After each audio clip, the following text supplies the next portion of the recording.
Hello! Happy Sunday.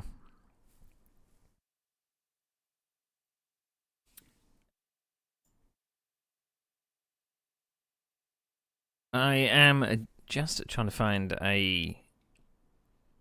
um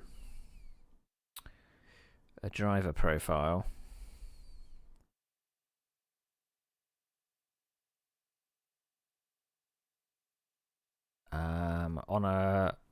On a website that has to be looked up on an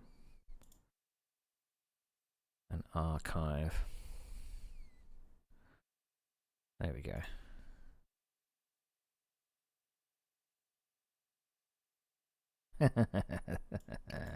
Here we go. Right. Now, as mentioned before, so last night, in fact, I went through what would be my Simracing Noob series. So I watched replays from when I started Simracing in the year 2000, which is a long time ago when you think about it. Scary. So started in the year 2000, and I kind of wanted to see. It was kind of like an experiment to see how far I've come in all those years. And it was very, very eye-opening. Very eye-opening, just to kind of see what it was like all those years ago. What was my racecraft like? You know, we were dealing with a game that had a steep learning curve, and it also we were dealing with like 56k connections, and you know, the game was battling against us in terms of stability, and you're not able to get close to any of the cars and what have you. So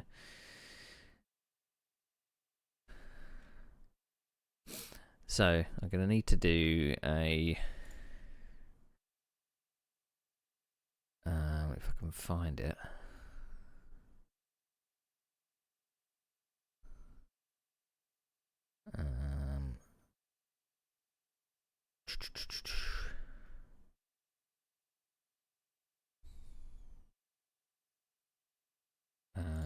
I don't know why I'm looking for that, really. Yeah, that will do. So yeah, it's a bit of an experiment on my part, so I wanted to know what it was like compared to what I'm like in the present day, and it was good to kind of look up where I've been and see how far I've improved, if I have improved. It's good to kind of take stock of what happened in the past as well. Thankfully, I did improve. I did see an improvement from when I started the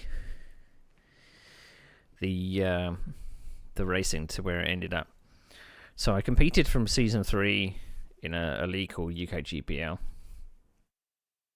and ended up season 12, which was 2006. So we're actually listening to songs from my playlist. I don't really play a collection from 2006, just to kind of show that I'm in period. What I want to do is test audio. So we're going to pause that for a time being. And I want to go to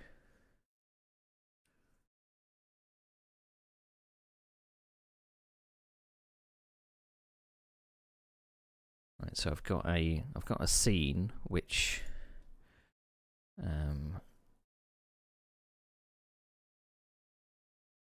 which means that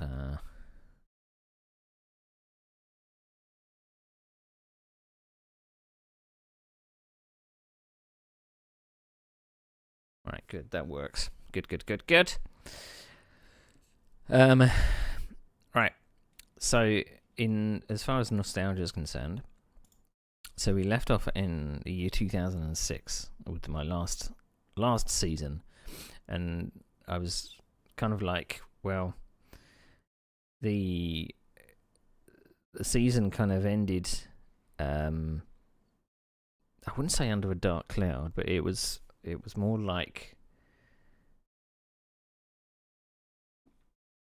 It was more like I'd kind of got a little bit fed up with racing in that league, plus moderation I felt was a bit lax. I almost felt like the race probably wasn't as fun anymore, and there was all kinds of other things to play at that point, because 2006, 2007 was a bit of a sim racing renaissance. A bit of it really started to kick off. So, as I say, I found something on the Wayback Machine, which was a league which I apparently joined in 2007. I've actually just noticed that this has got my birthday on it.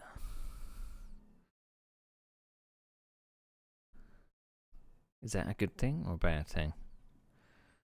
I'm not too sure.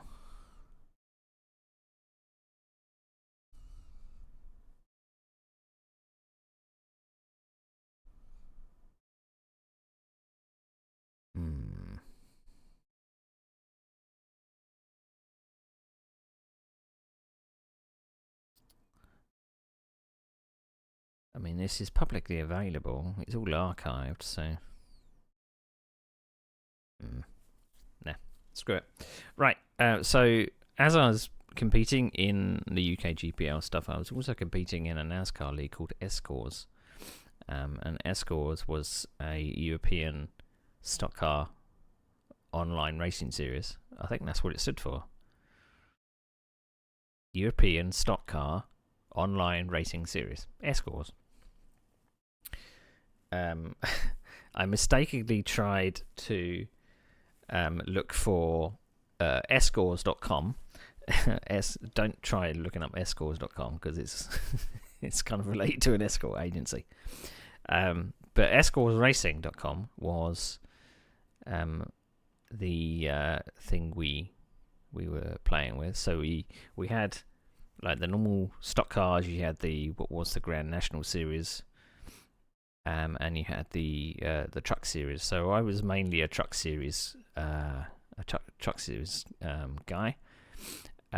So that's me.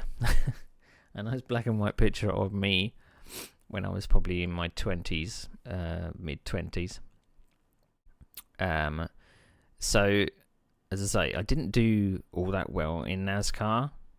It's kind of cool that you can see all of my results. So you can see some of my highlights there. So particularly, my best ever finish was third place in the Tailgate 200. I don't know what the Tailgate 200, and that was in 2007. Got a fourth place in the Ford 150, which is 2005, and then Atlanta, the Atlanta 200, I got a fifth place. So my headlines are, I got fined for some Phoenix infractions. So I did something wrong at Phoenix. I don't know what I did wrong at Phoenix, but so this is the 2007 season. So you see that I did quite a few races. And the starts and finishes are not that great. I didn't have a good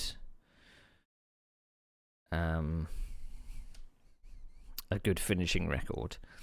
I mean, when I finished in the top 10, but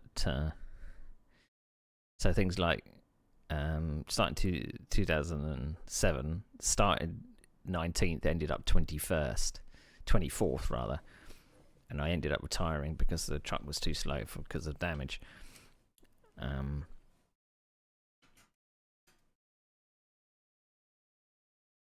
So there's one where I had a provisional, which I think is literally you had to kind of say whether you weren't turning up for a round.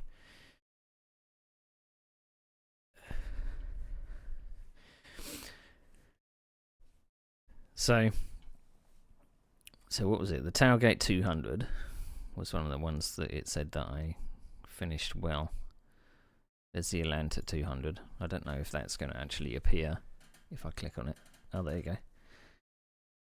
So my truck was a Dodge, sponsored by Alienware. I have been wanting to search for the actual paint job to see if I can get that working, because it would be nice to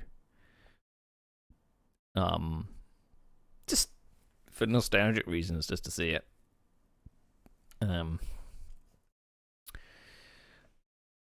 So that race actually finished under caution, which is cool. But yeah, sponsored by Alienware, but I didn't get any money.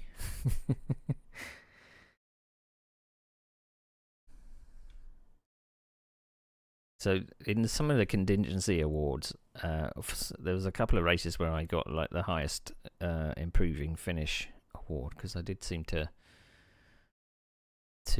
go up the order.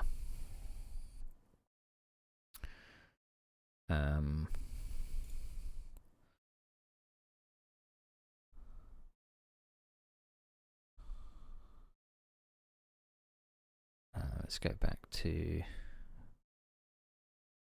So it's saying here I finished in 8th, but that's race 21.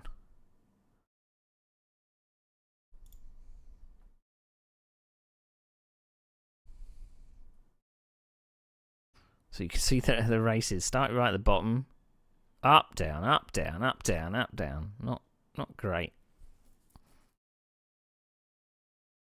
I don't know what the blue line is.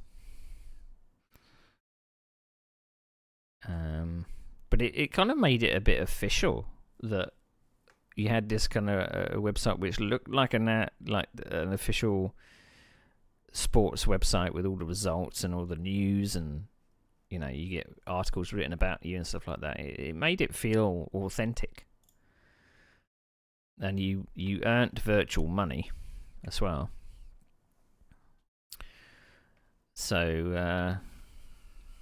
So my best ever finish was at Lowe's Motor Speedway. I don't know why Lowe's Motor Speedway was good. I've probably got the replay from this. Although saying that, all of the replays that I've got only go up to 2006.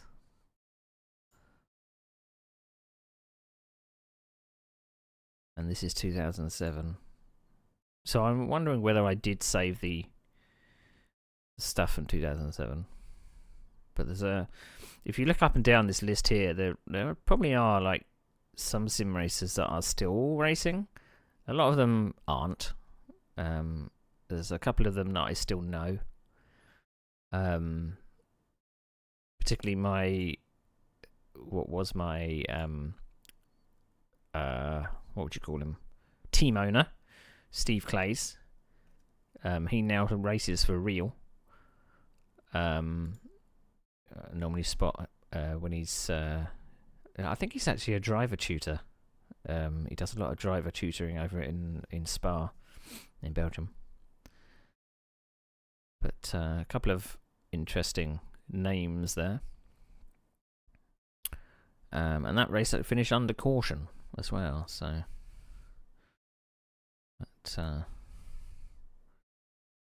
but there'll be many. See, improving finish award. There we go.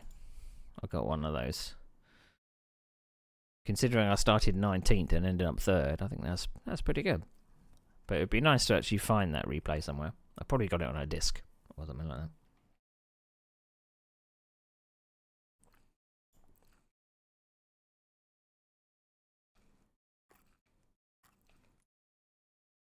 Oh, I can just keep my name. So now it says I'm rank 7, so I don't know where it's taken that result from.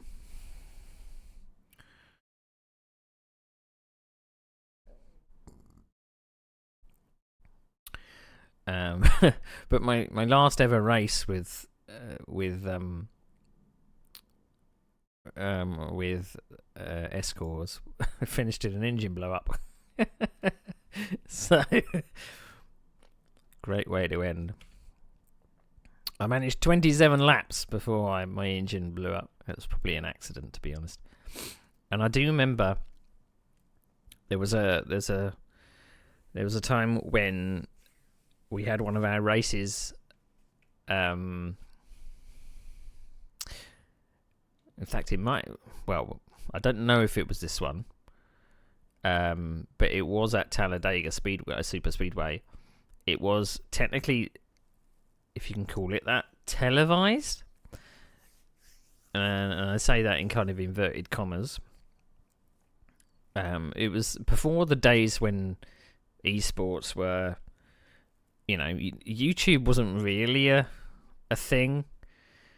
If you were going to broadcast something, you had to have the infrastructure behind doing a stream. It was very kind of haphazard. But there was a race that was broadcasted, which was at Talladega Super Speedway, and it didn't happen all that often. I think it was the first time that I'd actually been in a broadcast race, so it was a bit nerve-wracking. And I had set up on my PC at the time something called Track IR. Now, Track IR is like you wear these little reflective things on your hat or your head or your earphones or whatever, and it had like a couple of reflective surfaces, and you would have a camera looking at these reflective surfaces, and it would be able to detect how you moved your head. So you could actually move your head left and right, up and down, and it would actually move the viewpoint in the cockpit. Now, as bad luck would have it, I think that I accidentally knocked the camera, and it pushed my viewpoint so that I was not looking forwards, I was looking sideways, and I inadvertently went into the wall. I've got a disc with the footage on it of the actual broadcast, and ever since I got it, I've been very reluctant to watch it because I don't know whether that was caught on camera. I did have a post-race interview as well, and I'm kind of a bit. I don't really like listening to my own voice, and particularly, I probably didn't come across very well in the post. Well, it wasn't even a post-race interview; it was a mid-race retirement interview. So I think I made an excuse. I didn't describe it as. I just probably said I had a technical failure or something, just to make it sound kind of authentic. But if I can find my Alienware paint job, that would be really, really cool. But as I said, I was mostly in the NASCAR trucks. I did do a first couple of seasons, or maybe one season in the Grand National Series, and I did take over someone's drive in a Cup Series, but I didn't do very well because it was way too competitive, and I know I wasn't necessarily very fast in the trucks at all. Now it's just a pity that as I said, I wanted to be able to get the paint job. There was actually a download section, but the archive doesn't actually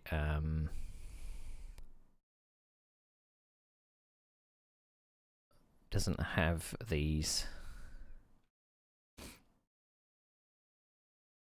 So if I try and view it, broken link. so that wasn't archived. Bit of a shame. I suppose even if I try and go to it, nah, because it goes to an external link which doesn't actually exist. So never mind.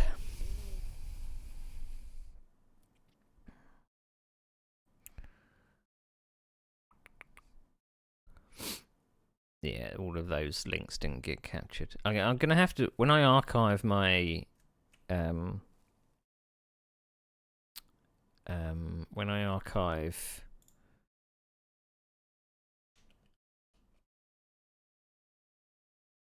when I archive my my discs and things, I should be able to find it easily on a disc when I be able to search for it. So I have actually put stuff on my website about my sim racing history, where it kind of all started in the 1990s, and going through kind of where I started from the Grand Prix Legends stuff. So I even linked to the results of my first ever race there. And it was quite significant that obviously in 2004 I had back surgery, which made things a little bit difficult. And then we moved to the 2005. So you can see all of the games that were kind of around in 2005 and 2006. So you had Grand Prix Legends, which was, I wouldn't say on its way out, but it was, you know, the numbers in the league that I was in were dwindling. So they started off with 5 or 6 divisions, and ended up with about 2 or 3. But I mean, we were a sport for choice. R Factor had come out in 2005, and then you had GTR, GTR2, GTR Evo, Race 07. You had the NASCAR 2003 game. There was just so many things to do. So many things to do. So I wouldn't say sim racing became mainstream, but because of R Factor getting released, there was lots of spin-offs, if you see what I mean. So R Factor was everything on the G motor engine, and then it got speared off into what was GTR and a GTR Evolution and Race 07, all kind of based on what was G motor. So I also forgot, whilst I was at college, I actually started a sim racing modding organization, because I had a really keen interest in painting cars and stuff. And obviously it kind of piqued my interest with NASCAR with the film Days of Thunder. So I actually tried to make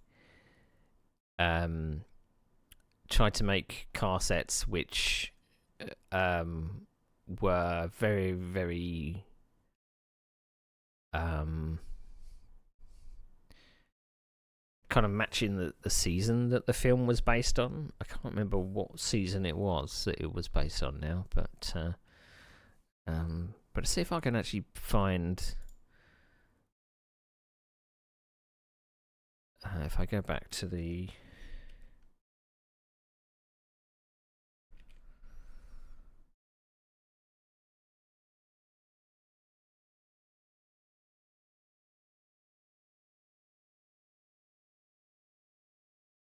I'm sure that the.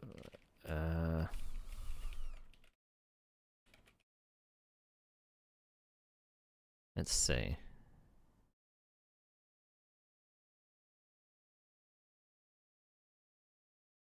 Is it going to search it for me?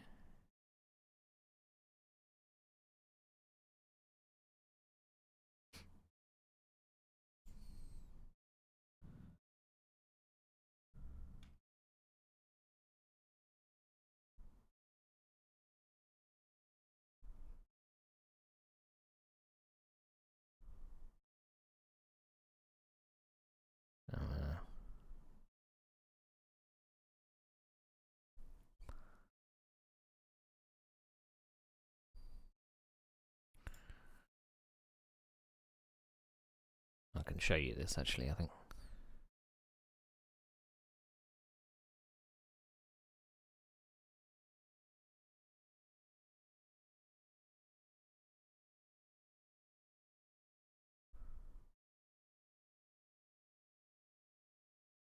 So I'm trying to find the website. There we go.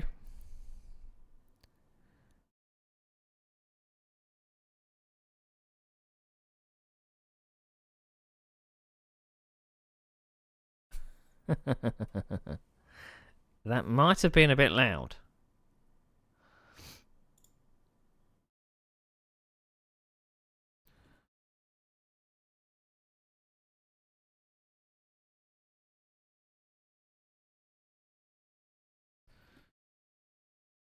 I wonder whether this will actually lead anywhere.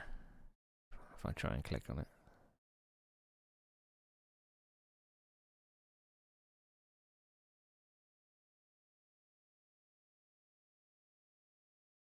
This was actually back in 2001.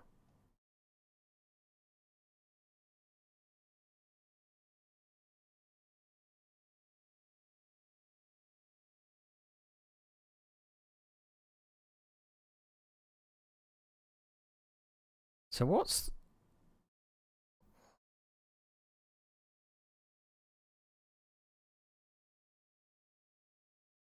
Is that coming out a different output?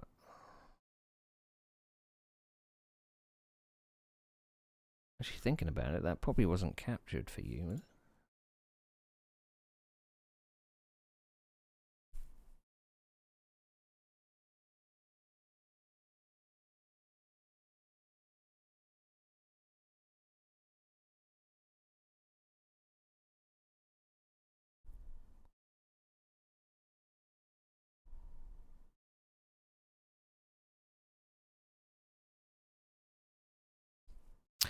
Yeah, it was. So, I don't know. I think I got the URL at some point. But it only seems to have one.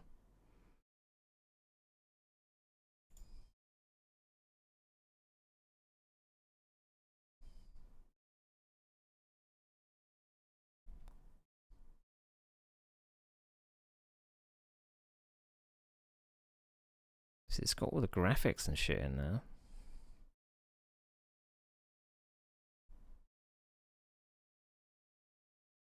But it didn't. It didn't. It didn't.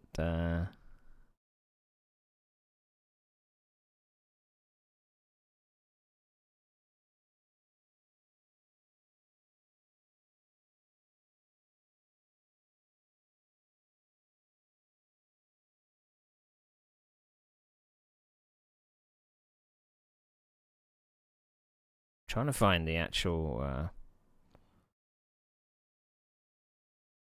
The main page.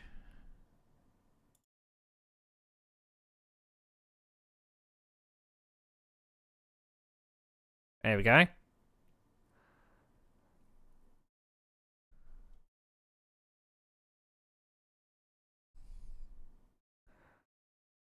got broken links and stuff everywhere. So the project. Our aim is to create the whole Days of Thunder experience for NASCAR 3 and NASCAR 4. Our car set will include car skins and drivers from the film, menu graphics, and hopefully sound. I didn't really get too far, to be honest. I don't think...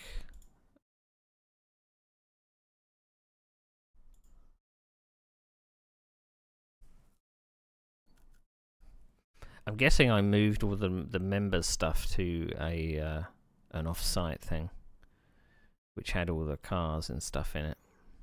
I mean, I would say we probably produced 60% of the car set.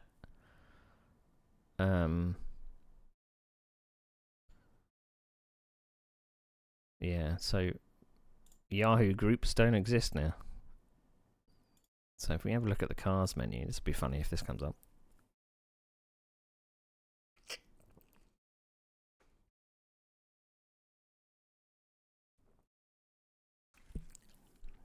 So this was all based on.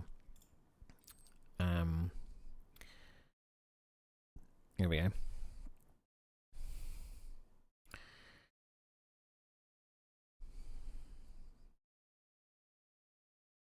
So I did quite a lot of research into this.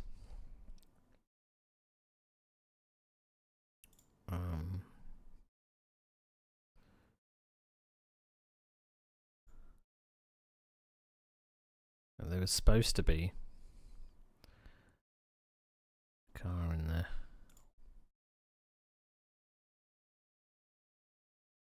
There you go. So some of them got painted, but it didn't archive all of them.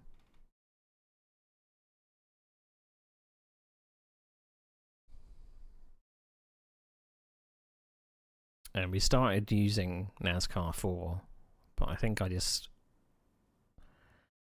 it became too much to maintain it all. I think I just lost interest. But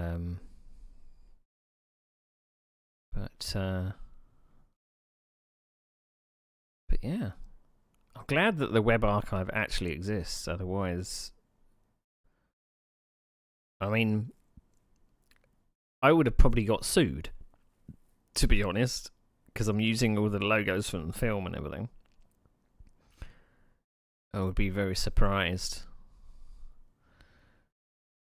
if I didn't get told off. But I did like make some renders of the menus and things.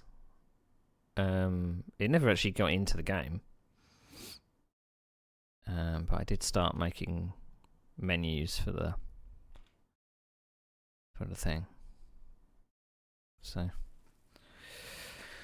cool. I actually forgot that I did that.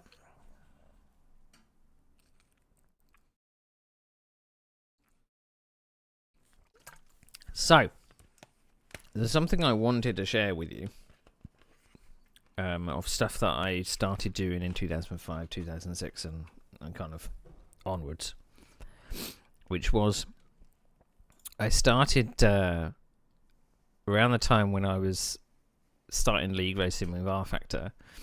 I did some league racing with R Factor, but I tended to, because it was moving in the direction of I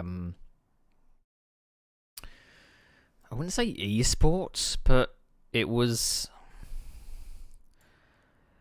I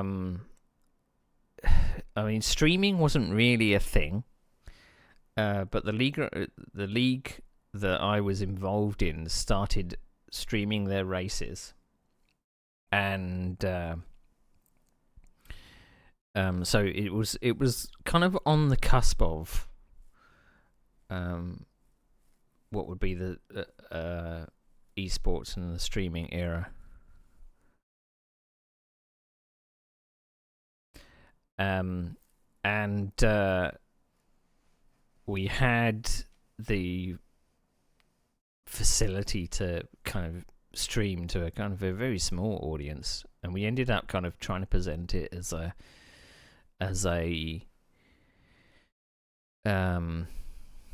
official broadcast. We were, OBS wasn't a thing.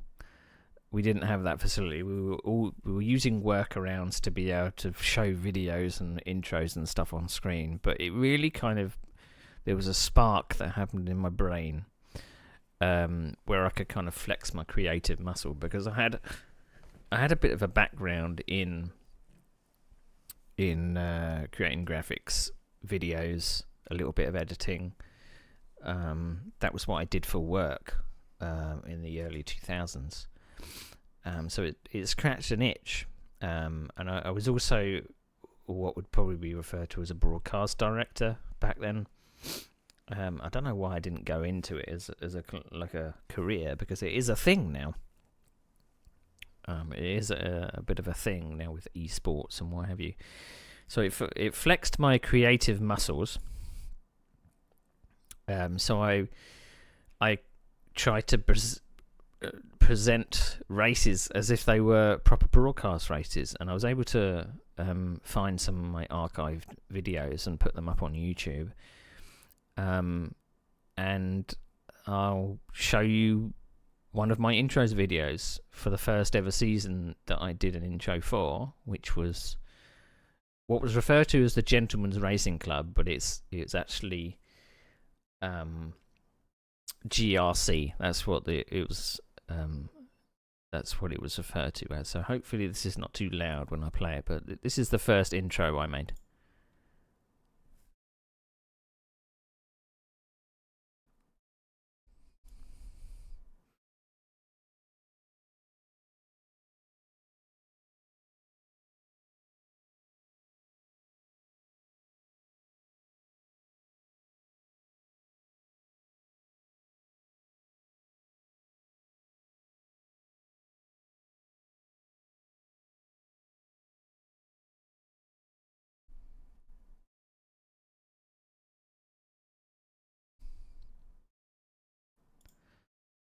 So that was kind of the vibe we were going for in our Saturday morning or Saturday kind of sports broadcast. But it's the renders that I do have are not like 1080p because we were kind of restricted with what we could show or the resolution we could render at. Which is a shame, and I have thought about going back and getting the source files for these videos and rendering them at 1080p, because obviously they were captured in 1080p, but they were just rendered out at a lower res. But so I did intros. I've also got. I think this is probably the credits. The next one.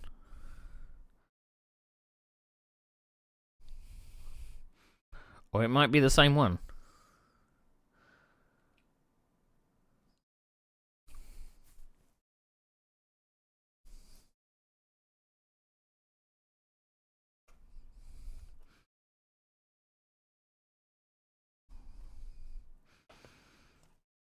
It's obviously compressed to hell, but you kind of get the idea.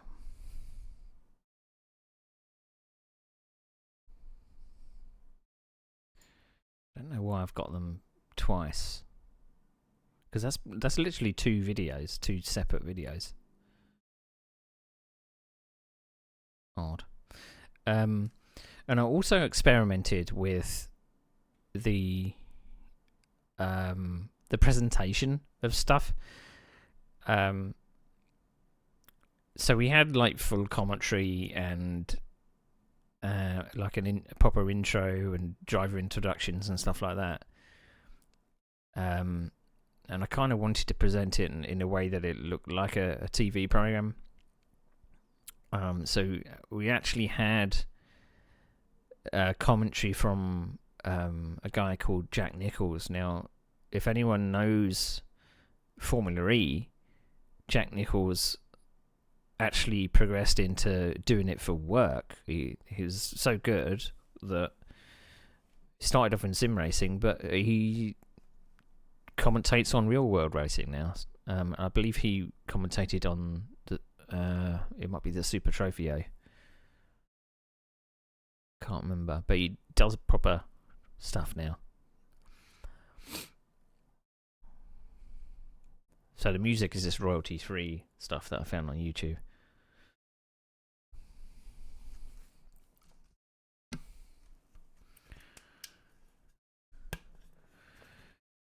And I mean, I was basically behind the scenes when this was all getting displayed on stream. I was behind the scenes saying what the screen was showing. So I was basically the director in the commentator's ears, saying, right, cueing so and so, showing so and so. You know, that was what I was doing behind the scenes. So that was like an intro build for what was the introduction to the every single round I think I did do every single round in that kind of style for season 5. So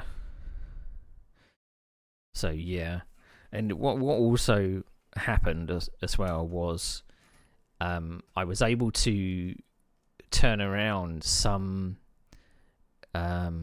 things that happened in the racing. I could make like a video edit for the next round or the next week. So if it was like a championship challenge or to build up the hype, I wanted it kind of to feel like a broadcast TV kind of thing. So is like a build up the hype thing. I did like I suppose an intro to the last round, I think it was, of season 5.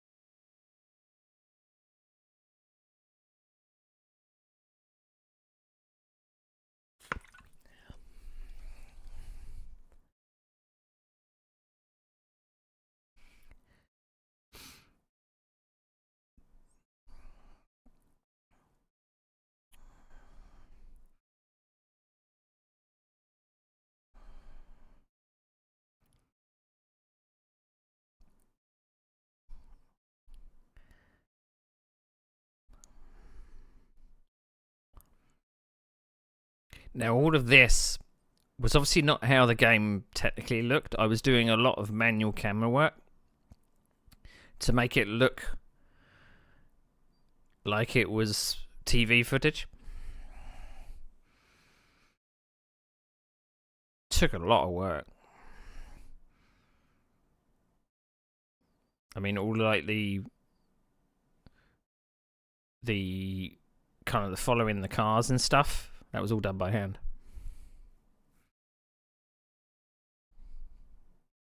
I do like a good timed camera shot.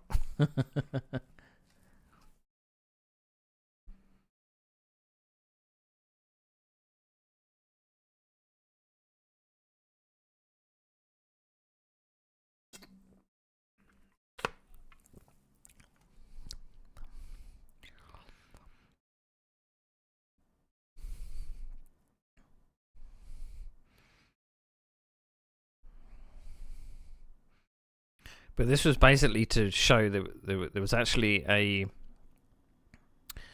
3 drivers that were in the hunt for the championship at the end of the year. And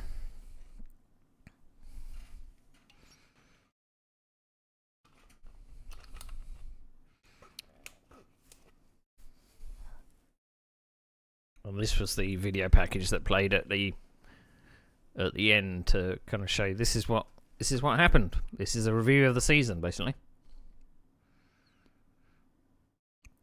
So the last round in Brands Hatch.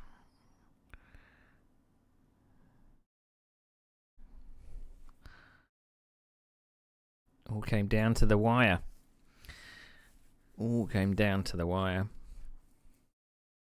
But I was quite impressed with...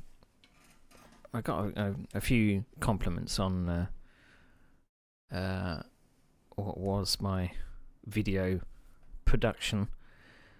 It was just a pity that OBS and stuff didn't really exist up to this point, because it would have been so much easier.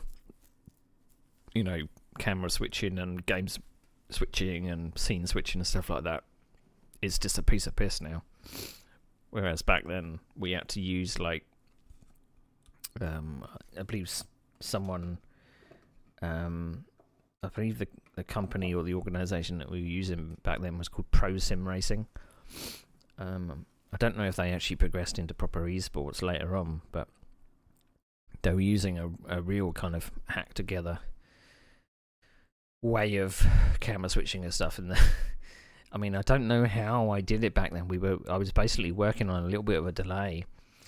I was the way that I did my broadcast directing was I was joined to TeamSpeak with all the commentators, although my director's commentary didn't come out on the broadcast.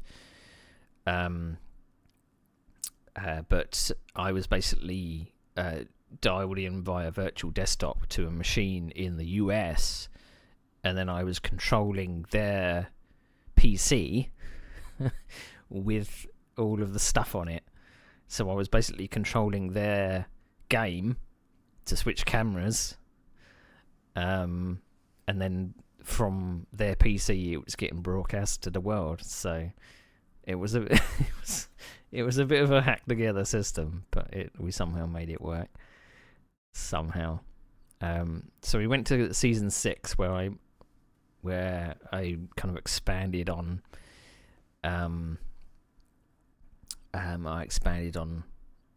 doing these video packages, and I have looked up in the Wayback Machine I think what was the Gentleman's Racing Club website, but I don't think any of it was indexed, so you can't see any of the stuff. I have actually archived the mods that we use in R Factor, so they're still drivable.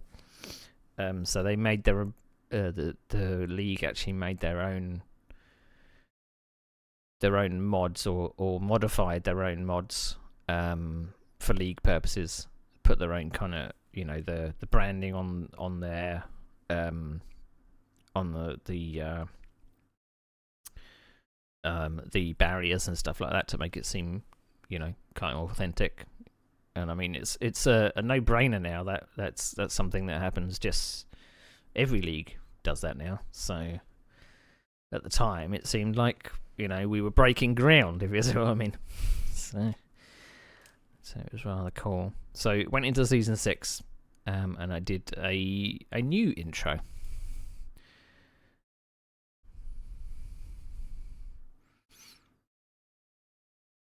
So sorry about the compression, but it's the highest res I've got, I think.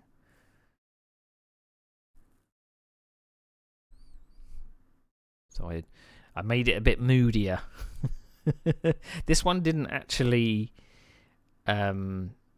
get broadcast, I don't think. We ended up using another one.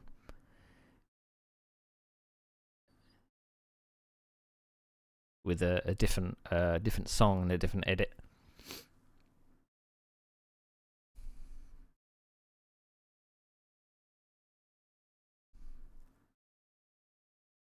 Because this apparently, I think no one liked it because it wasn't as punchy. It had like a slow build.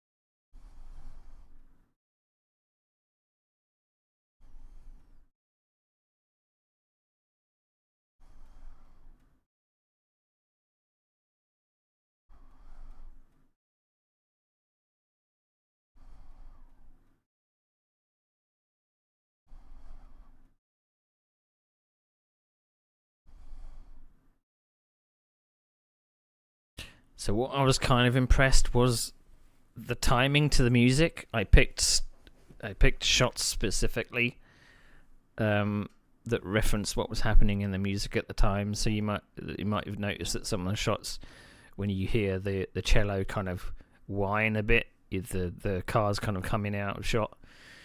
I didn't quite get the timing of the beats at the end, but I think I was a bit up against time, and I just thought, well, that's close enough, that'll do. But I don't know if I actually have the other one on. Oh, here's the one that was actually used. So that was 1 minute 40. This is a 43-second intro.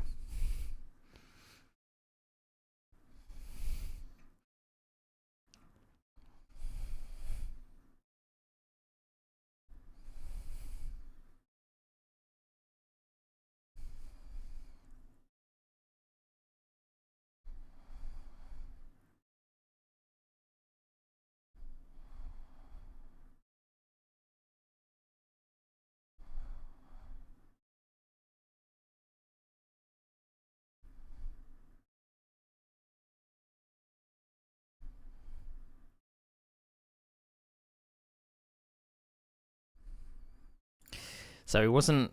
I don't know. It just seemed a bit kind of meh compared to the other. I liked the moody intro of the other one. Good afternoon, Ben. Good afternoon, Ben. Just kind of we were going through like the reviews of what I was up to in 2005, 2006, kind of in the background. So just to kind of reiterate, I was basically a broadcast director for what was back then an esports league. I just got a 5th place finish at RBR early race. RBR? What's RBR? Oh, Red Bull Ring early race. Okay, I understand. So I was just looking at some of the video presentation stuff that I did back then. I was basically a broadcast director for what was league racing back in the R Factor days. And as I said, it was kind of a bit, before the days of OBS and scene switching and stuff. We had to kind of use a lot of hack together tools to make it work. It wasn't ideal. And we didn't really broadcast in 1080p or anything like that, so that's why some of the videos are a bit low res. But these are the video edits I did for like the intros and the outros and video packages and stuff like that. So we got towards season 7. I don't actually think I have a season 7 intro, which is strange. I don't know where that went. So did season 5, starting off doing just an intro and an outro, and maybe like what was the showing like the rules and stuff like that for the for what track I was on and stuff like that. So it went from that,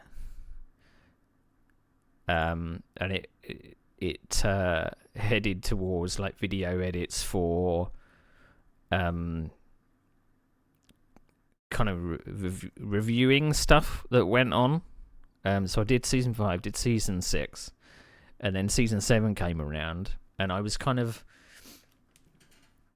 I don't know, I wouldn't say I was burnt out, but there was a lot of stuff going on at the time in life in general. I think I was working full time at that point. I'd found a job. I was retraining to become a teacher. Everything was all kicking off, and I didn't really have the time to put in to do all this stuff in the background because I was traveling to and from my job every day, which was taking so much out of me. And I had to kind of cut down the stuff that I was doing because I was burning myself out. So I don't know where the Division 7 intro is, but as I say, I tried to kind of build anticipation for stuff that was coming up. So if someone joined the stream late, they could kind of get an idea, well, who was in the run for the championship, who, what's the story so far. So I did like intro videos for Division 1 and Division 2. So I found some songs which were actually from some wrestling promos, I think. So just give this a watch.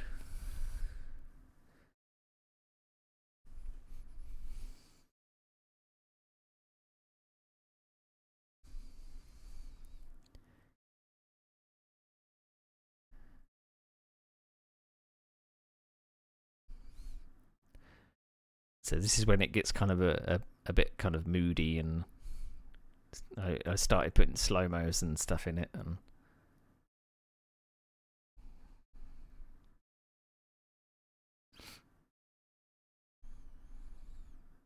And again, there was a lot of this where I was doing some of the manual camera work just to make it look like shaky cam,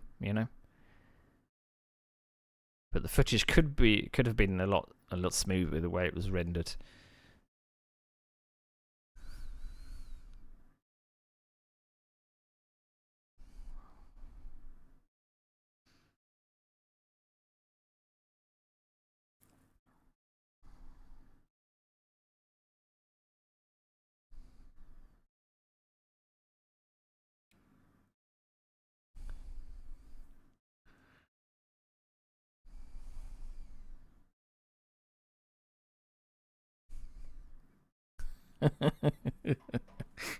So there was a couple of people in the league that I don't think were very pleased about that I included one of their not so strong moments when they got absolutely wrecked. I believe that was, where was that? That's an IndyCar track. It's not Cleveland. It's where they race now. I can't remember. It's on an airstrip. I know that. Very tight track. But they weren't too best pleased that I included that in the video edit, from what I remember. I think, as I was saying before, the one of the drivers, and I can't remember if it's this car here, this Astra. There was a driver called Jack Nichols. That if you've watched any of the Formula E broadcast, you'll probably recognise his voice because he does commentary for Real World Racing. He kind of started in sim racing, and I think he actually did some commentary for me on one of the races that I got broadcasted later on. But quite cool that he started in sim racing and ended up doing it for real. There you go. So that was the build up to what was the start of the last race of the Division 1. And then I did a build up for the start of the Division 2.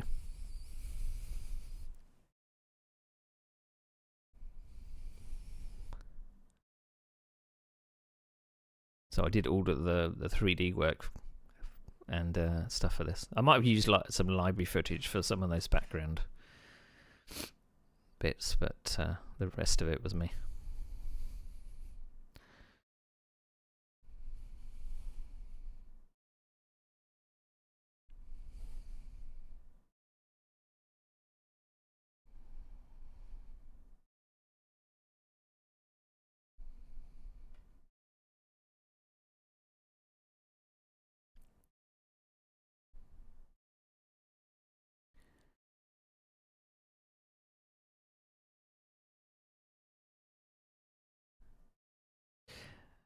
I mean, we were kind of cheating a little. That I was basically using copyright music for the intros for these things.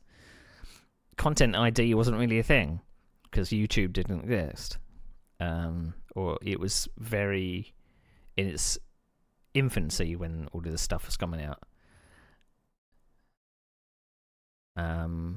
So we could get away with a few bits. Not so much now. Which is why this VOD won't be saved.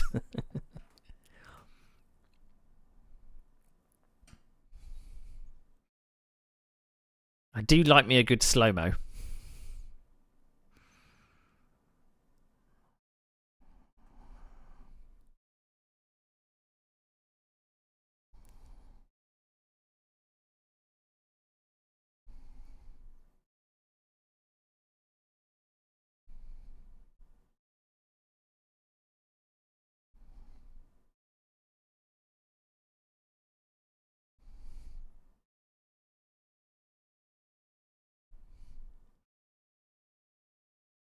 Again, manual camera work.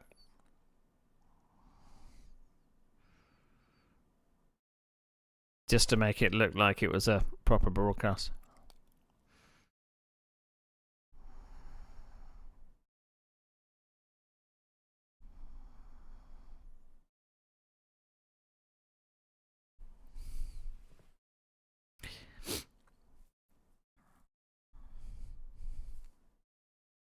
Actually, fun fact, a couple of the people that were involved in GRC, the league, are still involved in sim racing. They actually work for Studio 397. So they're still in it. They still love it. They're still involved in sim racing, but are now getting paid for it. So that's kind of cool. So that was the build-up packages I did for the start of Division 1 last race and Division 2's last race. And then at the end of the whole season 7, because I as I said, I kind of thought that this would be my final season. There were other things going on in my life that I couldn't dedicate any more time extra to doing sim racing stuff. I was becoming a bit burnt out with it all. So they were basically the kind of the ending videos that I did. The ending video packages were kind of like a goodbye and a thank you kind of thing. So there were a lot more kind of a bit more kind of a emotion put in it, I suppose. It was basically kind of a review of everything that I'd done so far. I don't think people got it. I don't think people understand why I chose the certain songs. But this was kind of me saying goodbye to the whole thing. So these are the outro packages because I was trying to emulate what Formula One kind of would do. They would have like a broadcast package at the end doing a season review. That's what I was trying to emulate, and this is what I came up with.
So I was quiet through that because it's actually I don't know, gets you right in the feels when you remember kind of what I went through to make those videos. And obviously they were kind of produced for to be pushed out on a public broadcast before Twitch was even a thing. I think obviously if it was kind of, if the years were kind of shifted and we were doing that now, it would be so easy to do it now. But we were working with, weird and wonderful kind of, I don't know, hack together ways to broadcast videos. There was no proper scene switching or anything like that. It was I don't know. I really don't know how we actually made it work, to be honest. And even the broadcast, when we were doing the broadcast, it had, because R Factor had like someone had produced like the timing tower and stuff with the positional things, so it looked like a proper broadcast, but it is extremely low res. And you couldn't really guarantee that the people watching the broadcast would be people that would have been outside the league. It was always good for drivers to look back at what was actually broadcast, because it kind of made them feel, happy that they were part of something that looked like it was a proper thing, quite authentic. But I don't know if it had any far-reaching far-reaching audience or not, but it was esports and race broadcasting in its infancy. I mean, you just don't kind of take it for granted now that anybody can do it. I mean, I'm doing it. Tonight I'll be doing it in a much easier form. To run a video, I just press play. If I want to switch a scene, I just press a button. It's quite easy. But this is the last one I did, which was basically me kind of saying bye to the league, and I was moving on to other things, which I'll come to. So this was my last race broadcast video.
yeah, so that ended up 2009.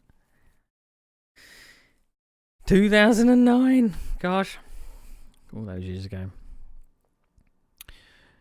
So that was a span of between like 2000 and I think 2006, maybe 2007 to 2009.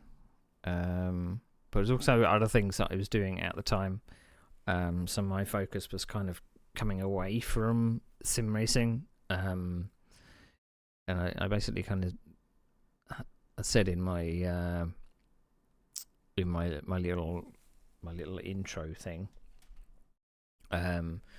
that and this is all available on my Racing Sim Pitstop website. I go through obviously what I did for technically esports, but then I basically said I kind of went on a sim racing sabbatical.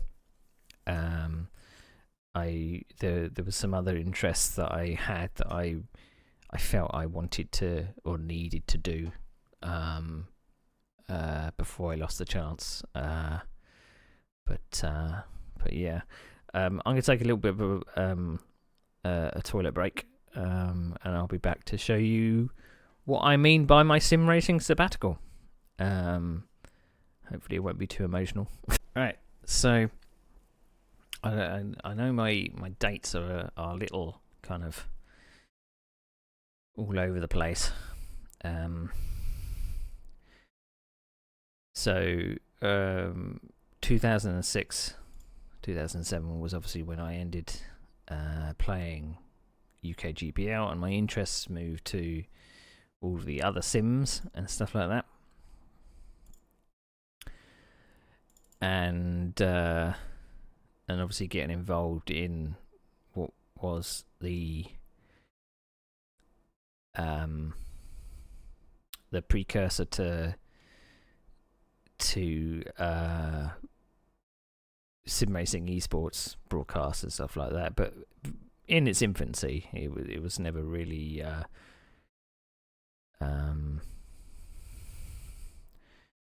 it was before the days of OBS and stuff like that. So I'm just searching for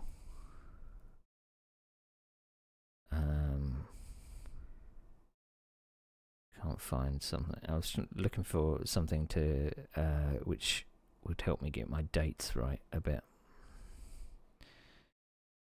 I'm having trouble finding it. Oh, there it is. Alright, here we go. Let's see if I can... this is how I can get my dates right to find out what I was doing, where I was going at a certain point. It's always good to look at your CV. That can tell you what you were doing at any point in time. So, where are we? Right, so as I say, 2006 to 2009, I kind of I was doing less driving, I think, and I focused on the kind of the creative aspect, doing all of these intros and outro videos, and being a sim racing broadcaster, director. So in kind of coming back a couple of years, whilst all this was going on, whilst I was doing all of this, I found another interest. I'm just looking back at my CV as well.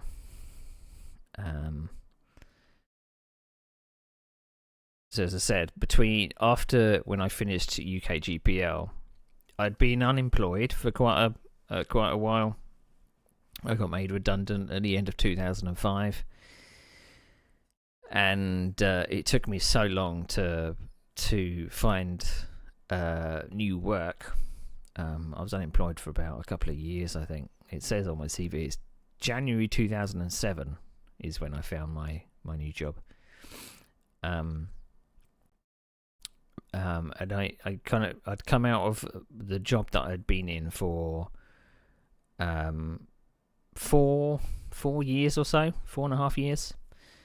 And I was kind of not burnt out, but I was kind of a bit disillusioned by what kind of job that I was doing. It felt very clinical. I was doing creative work, but it felt like I was doing creative work for not a good cause. So I was basically making multimedia projects and videos and graphics and stuff for pharmaceutical marketing. And it felt, I mean, in terms of clinical, it's definitely clinical, but it felt like all I was doing was making these fancy graphics and presentations to get big multi-million-dollar corporations to sell more drugs. And I was like thinking, well, where's the satisfaction in that? And I was kind of at the point I wasn't enjoying the job anymore. The work environment was beginning to become a bit toxic. And I was thankful that I got made redundant in a way.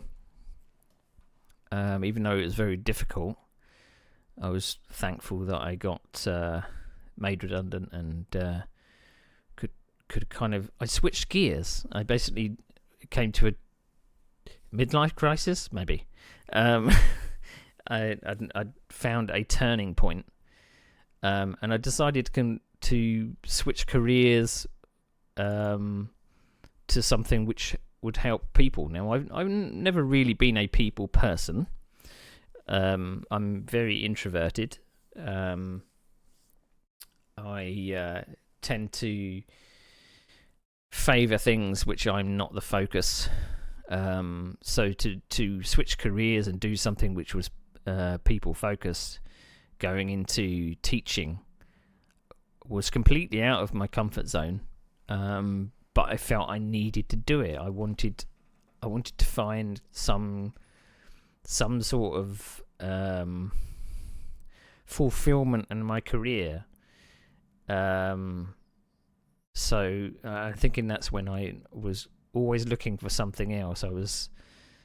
I needed something that gave me job satisfaction, and it just so happened that I think I'd found an article in a newspaper. It was just on a random occasion. I think I was probably looking through the job ads or something, and I found an advert for trying out riding a speedway bike. Now, I had been, I wouldn't say involved, but I had been interested in motorcycles since a very young age because my dad was involved in them. Still is. Well, in fact, I'm still involved with motorcycle sport. But let's see if I can find a picture of... where are we? Where am I looking?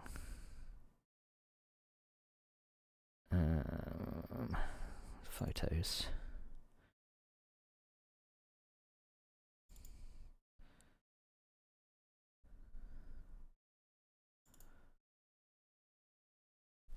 So I was involved in or had an interest in what was speedway and like the amateur equivalent, which was called grass track, which was basically, rather than being on a circuit that was permanent, it was circuits that were kind of in a field randomly, but they were still basically the same kind of motorcycles. And the people that drove these motorcycles were my heroes growing up. So to see like an article in a newspaper that's saying, "Oh, do you want to try and give this a go?" And all the stuff that I'd seen growing up, you can have a go and see what it's like, see how difficult it is. So I thought, what the hell? I'm at a changing point in my career. I'm at a changing point in life. Why don't I give it a try and see how hard can it be? How hard can it be? But these guys on these motorcycles and sidecars were my heroes growing up. This was basically my youth. You can probably see some of the dates down at the bottoms of the photographs, like the late 1980s. So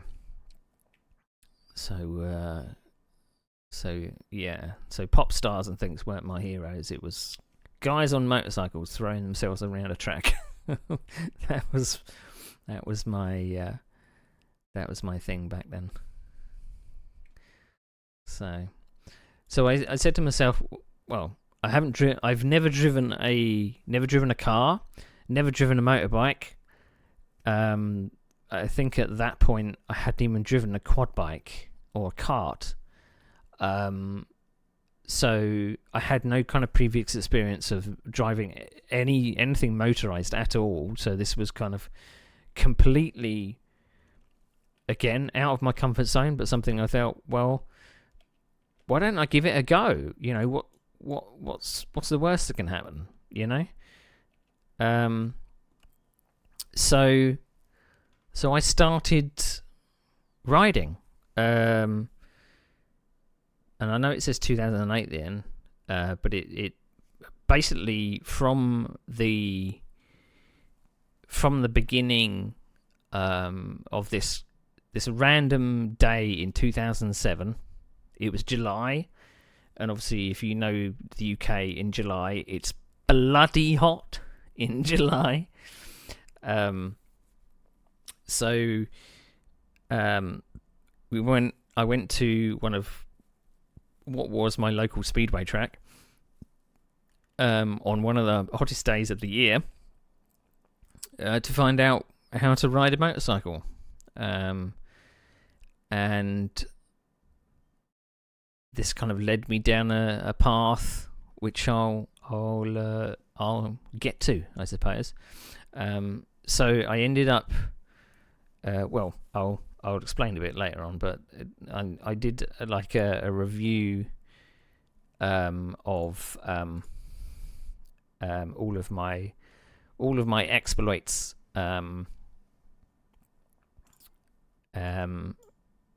pretty much every step of the way. So I suppose this is a good way to show it, or is it? I'm just trying to think whether it would be better to show the intro video or the other one. Well, no, I'll show it in this kind of presentation. It will maybe make sense in some of the other videos that are coming up, but I'll show you this video of how it all started.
was 2007.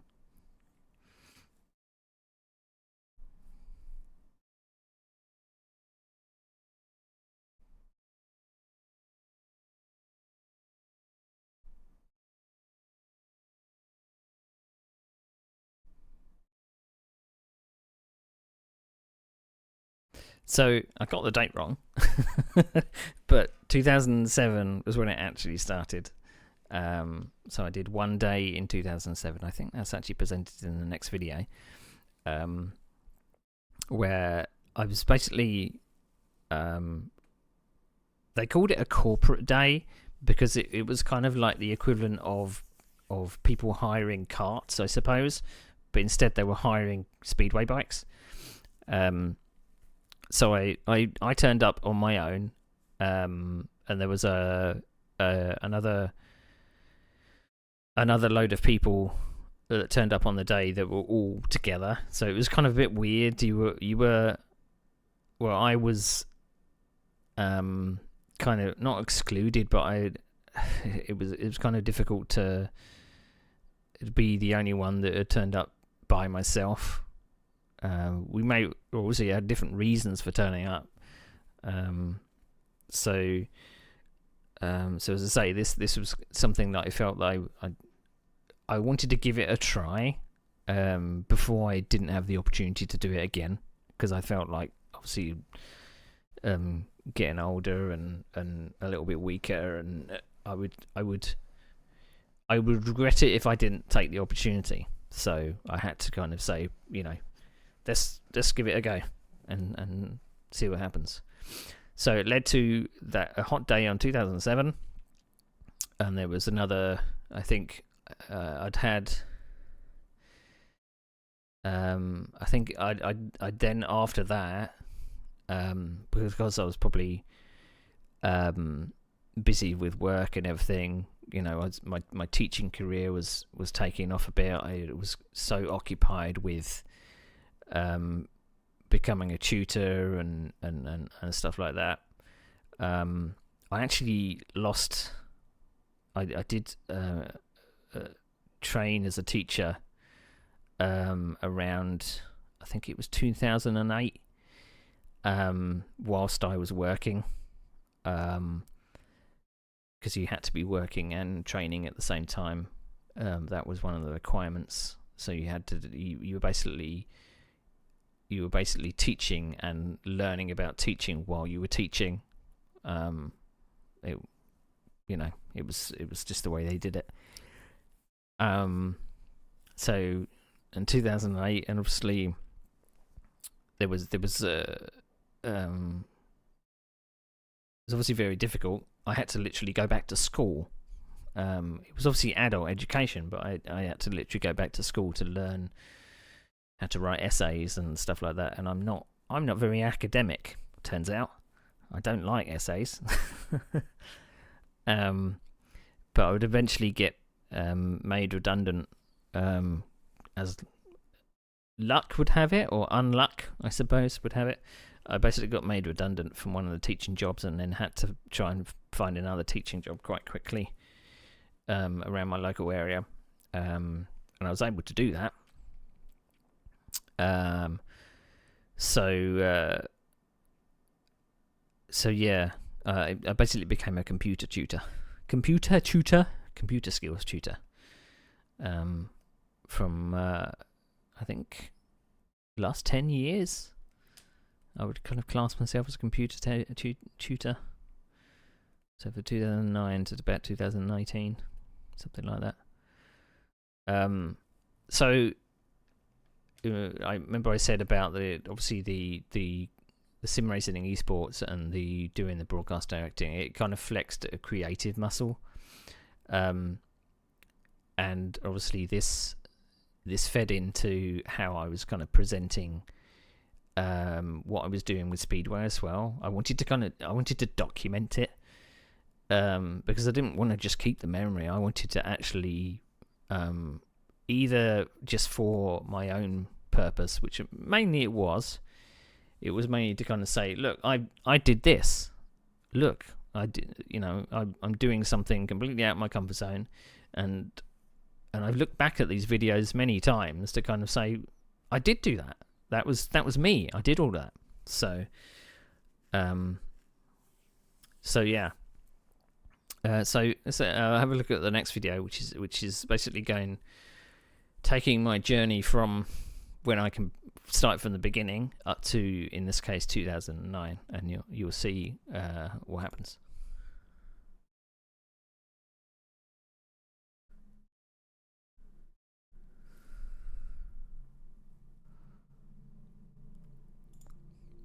If it didn't start in the middle of the video, it would really, really help. Let's turn it up a little bit.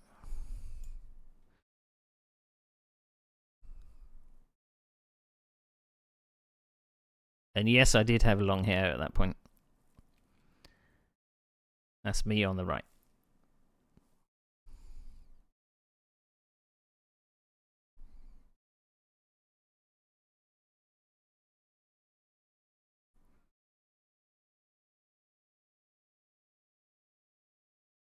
Never ridden a proper motorbike before.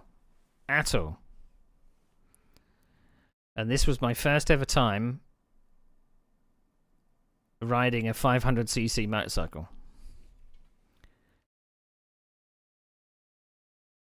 And obviously this is my first ever time riding a bike with no brakes either.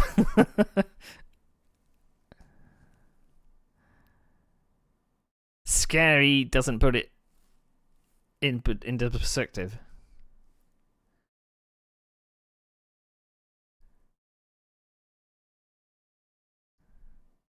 And I was able to rely on, there was a couple of people that held a camera for me to document my first ever time riding a bike.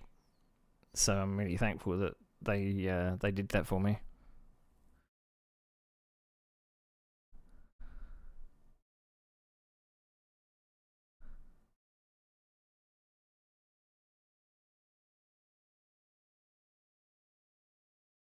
Scary. Very, very scary.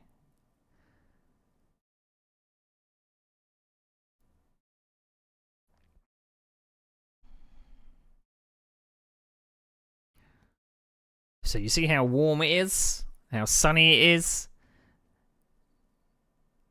And you're wearing all the motorcycle kit and everything. So warm.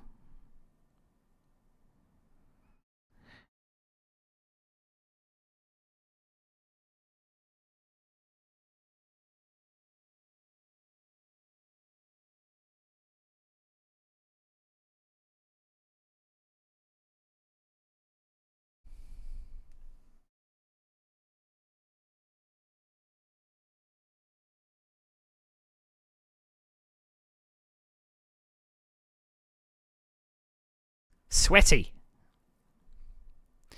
So then I came back in 2008 just to give it another try.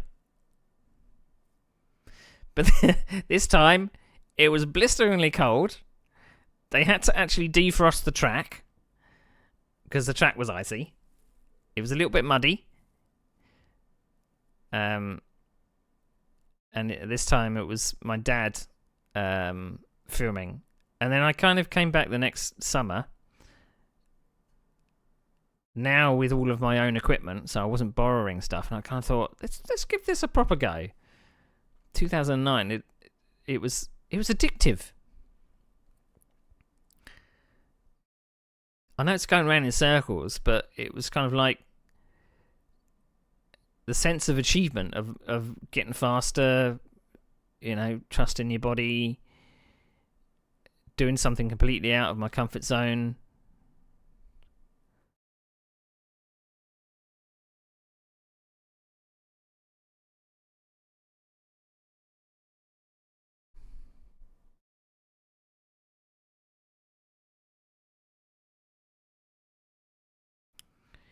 So I was able to do these practice sessions every few weeks. It's probably like, sometimes it was every couple of weeks, sometimes it was every month. And and I was able to hire a bike.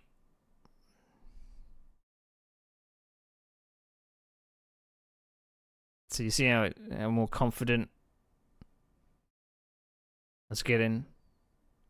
And I mean, because I don't have to unlearn anything, I hadn't ridden a bike before. I didn't have to kind of think about it too much.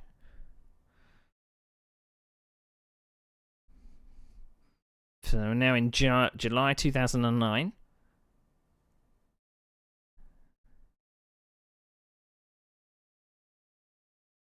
I got the dates wrong there as well. That's 2 years to the day. First rode in 2007. And it was actually like speedway clubs that used to ride down at what was Iwade Speedway. And I got to turn up on one of... I got to hire a bike and get to join in.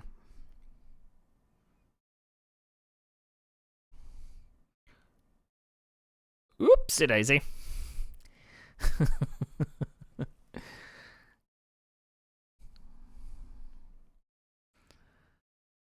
No harm done, though. So on this day, I'd progressed, but I was not hiring a 500cc. I was on a 350cc.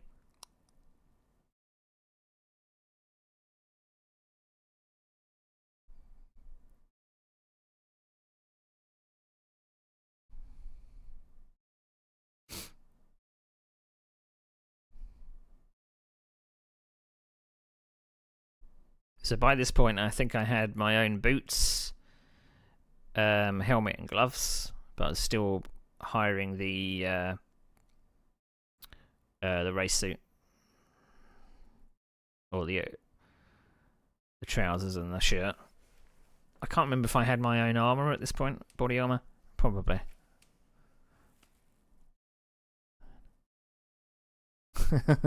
Again, I got people to volunteer to film me, which is kind of cool.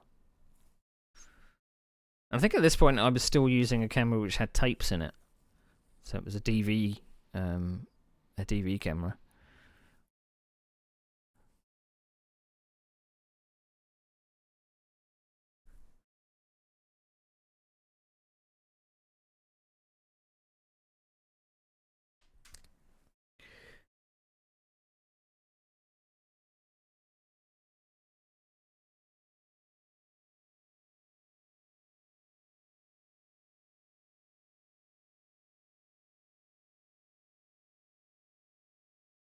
So I then invested in a helmet camera.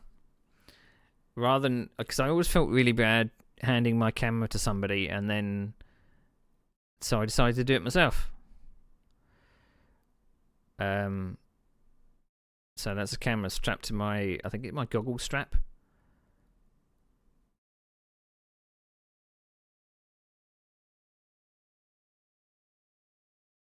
So not very good at clutch control.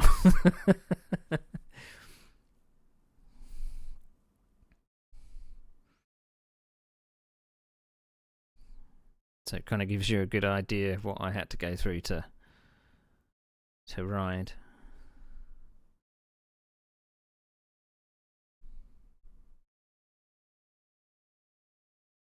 And I mean, it was literally me just going round dirt track for 4 laps, like maybe 4 times, 5 times a day, every month or so.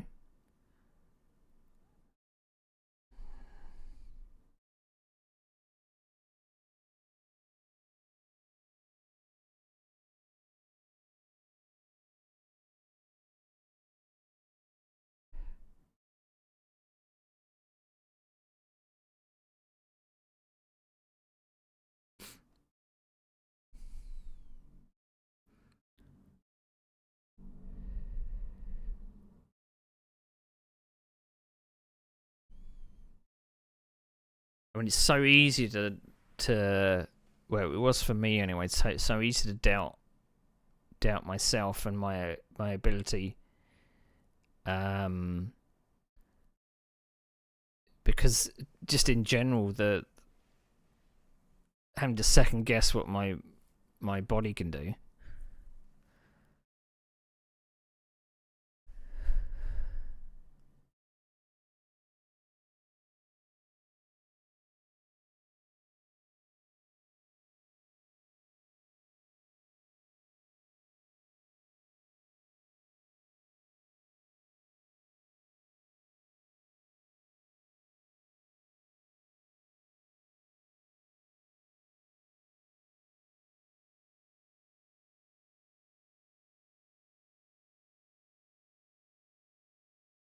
Because I think in some ways, a lot of people don't have to think about what their body's doing. But I have, because it's not. Well, I've got problems. Let's just say that. So this was actually when I hired the guy that you saw that was giving me the advice. His name is John Carpenter. He runs a Speedway spares van, normally at the track. I hired one of his bikes for the day. So rather than taking out a rental bike, I was taking out a bike which was kind of league racing standard, and it was scary, very scary.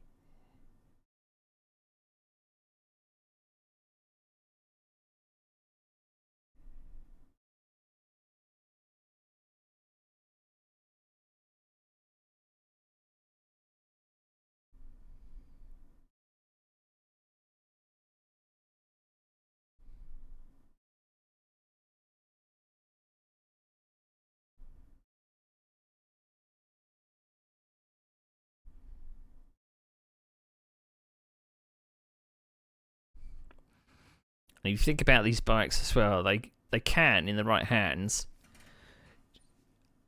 go 0 to 60 in just under 3 seconds.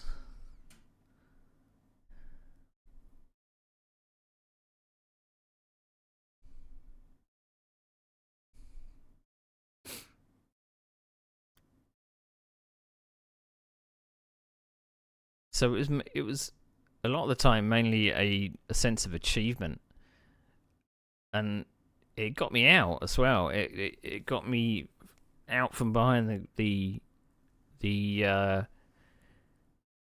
computer screen, and got me to meet people and stuff like that.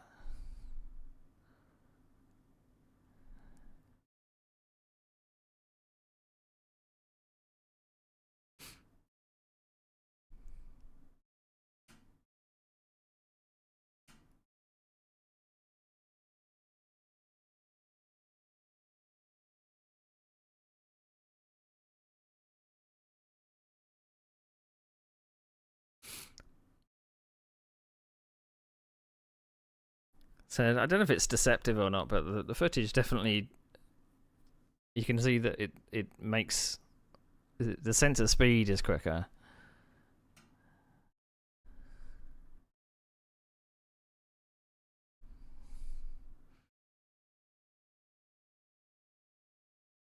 But I wouldn't say that the next day or the next week was a comfortable affair.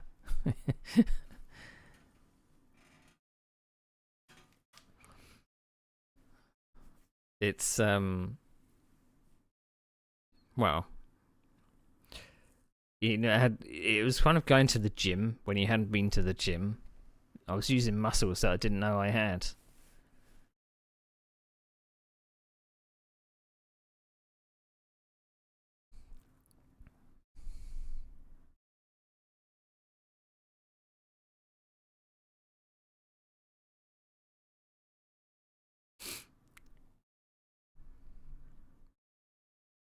So this is what it looks like from the outside.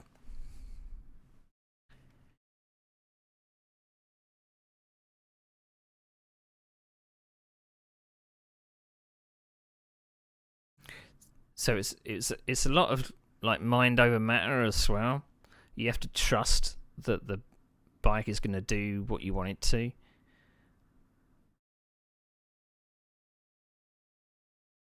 because you have to turn off your brain a little or rewire your brain a little, because you're coming into a corner, and normally when you come into a corner on a normal bike, you're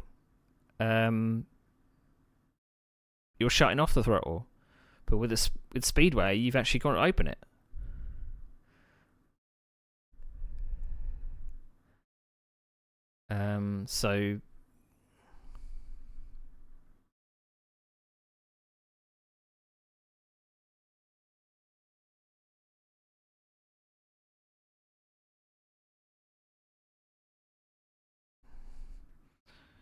So I'm actually getting the back to come out at the start of the corner and around the corner, because the fastest way around the track is to have the wheels spinning.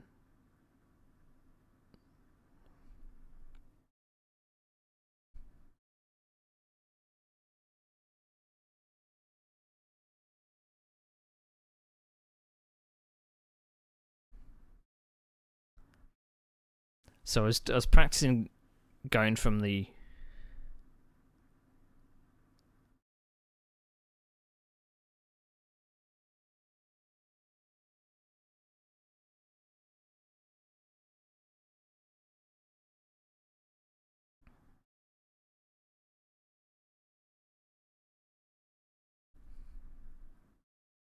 just checking the footrest was there,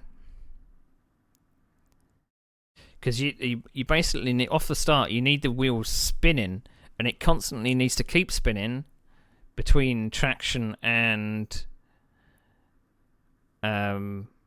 sliding. If the rear wheel is sliding, then you're doing something right. So you see, I'm opening the throttle, but then sometimes when you feel like the barrier is coming up fast, you get scared. So you shut the throttle, but when you shut the throttle, the bike goes forwards rather than going sideways around the corner.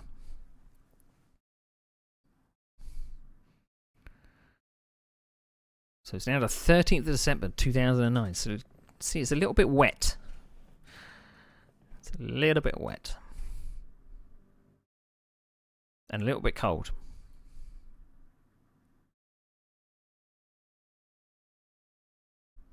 So you can hear some of the people out there doing it properly.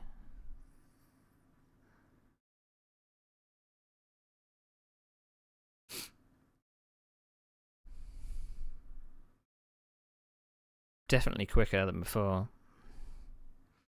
It makes it look so cool, kind of the low light of winter and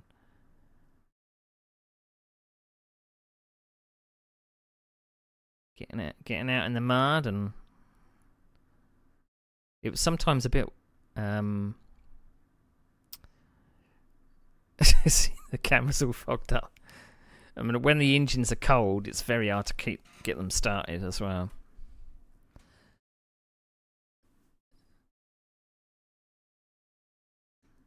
I mean, why I kept riding when it was this wet, but it was determination. Absolute determination. Because you've got to make the most of your time out there as well.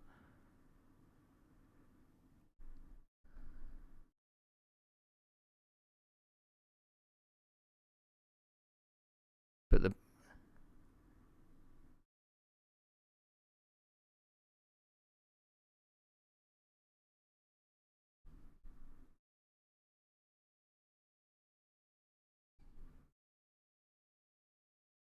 we eventually did get it started again.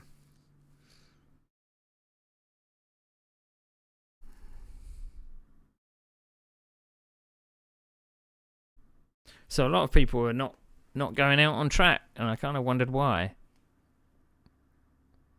But I wanted to make the most of the time I had.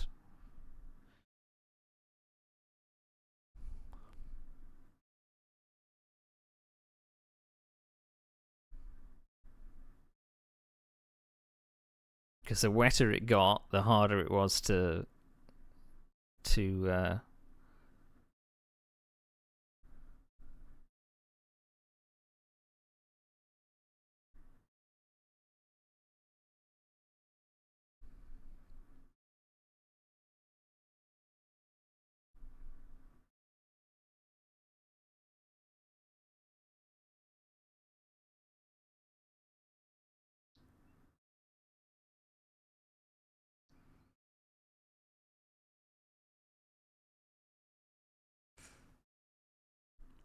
So it did clear up a bit.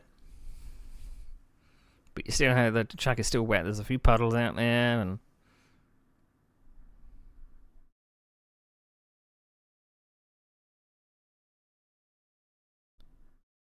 so the engine's still quite cold. It's not running too well. Look at the shine off the circuit.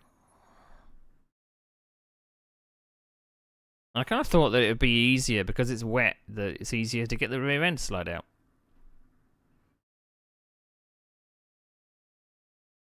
As I found out.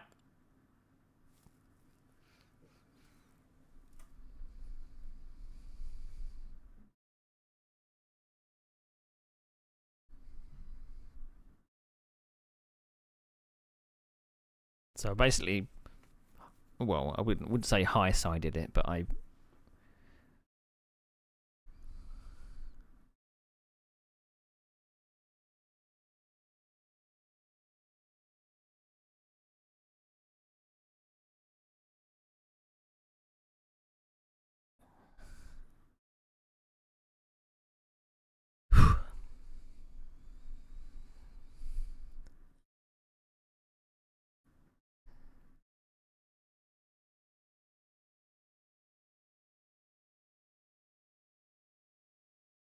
Yeah, so I literally just span the bike around and it plonked me right on my face.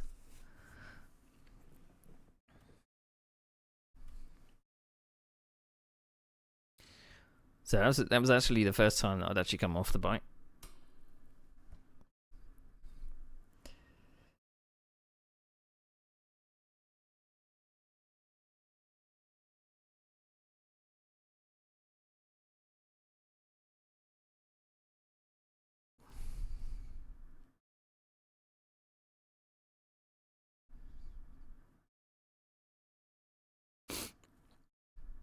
So it's got something strapped around your wrist, which if you leave the bike, then it cuts off the ignition.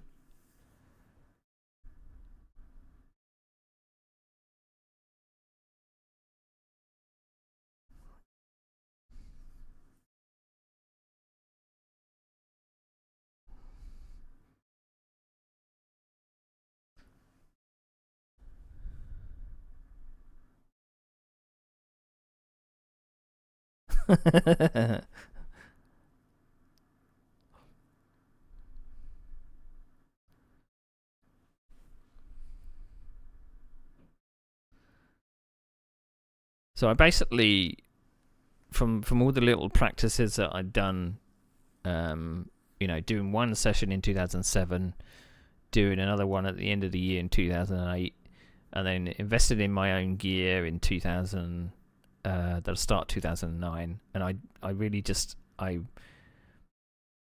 kind of felt like this was getting me outdoors. It was kind of showing me that I could possibly do more than I think I can. Because having a long term illness can sometimes, you can get in your own head about it. And obviously I wanted to make. I knew that I would. I didn't know the future. I thought that. I thought that I wouldn't be able to do this stuff later on, and it turns out I was right. Because 20 or so, 15 or so years later, I wouldn't be able to do this, I don't think. So yeah. So at the end of 2009, I had that accident. It was obviously kind of made me glad that it was at the end of the year, because the season was always like, they would start up in around March, April time because of summertime, because the track was basically too wet, too frozen in the winter months. So I actually had to take the time off to decide whether I actually wanted to keep going, because a little bit of a setback of coming off my bike, or what was a hired bike at that point. I don't know if I've actually got any pictures of Let's have a look.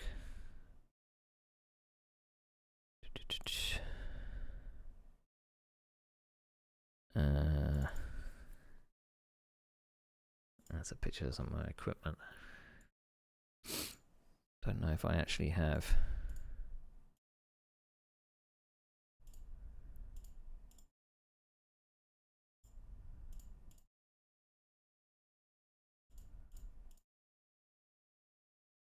Well, those are in date order.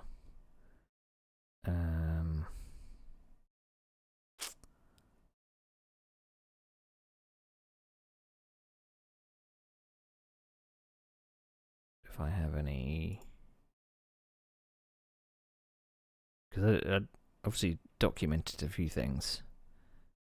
Oh, here we go.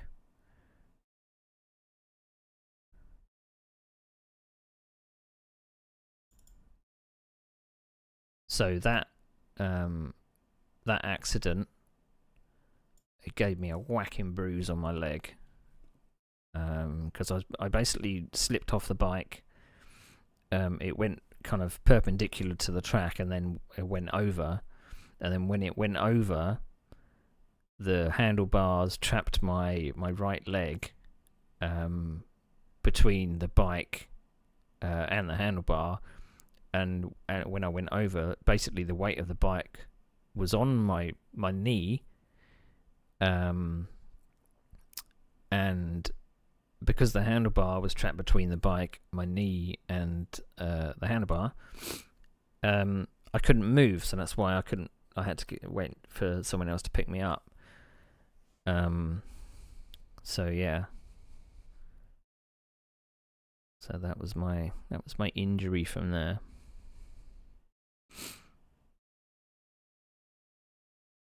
I'm sure I had better pictures than that, but that's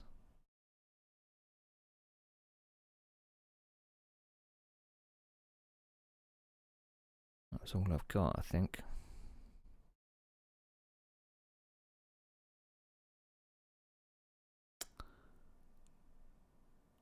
Bike photos?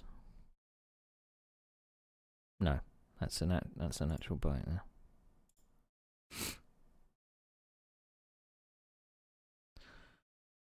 But as I say, I did invest in my own stuff.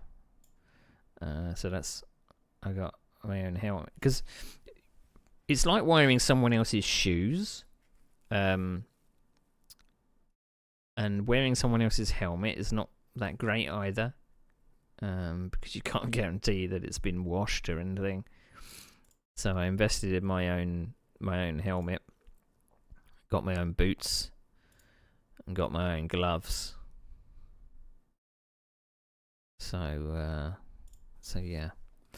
So I then decided that I was going to take the winter off and decide where I wanted to keep going, because this is obviously like at this point it was a treat. Well, a treat. Punishing myself was a treat. I don't know about that, but it was something that I felt that I wanted to keep doing to see how far I could push it. And obviously, at the end of that year, I kind of pushed beyond my abilities. So I felt like, right, maybe I need to kind of take a little bit of a step back and decide whether is it really something that I want to continue doing, because it is risky. Like any motorsport, it's risky. I mean, I was nowhere near, lighting up the timesheets or anything. It was just personal achievement at this point. I kind of had to decide whether do I want to keep doing this stuff, or do I want to find another hobby? I mean, I'd always watch this motorsport from the sidelines, but you get it's like when you try a track day or something, and you'd been doing sim racing for a while. You try a track day and you're like, oh, maybe this isn't as this is harder than it looks on the computer screen, obviously. But you gain a new appreciation as to what you've been watching on TV or videos when you actually do try it yourself. Because I still hear people like, in the sim racing community as well, people would still be like, "Oh, I can do it on my sim rig. Oh, I could get fast times, no problem if I did it for real life." Some people do. Some people can transfer those skills from the virtual to the physical. If I had found out that this track was doing this before, I may have been in a better condition to try, but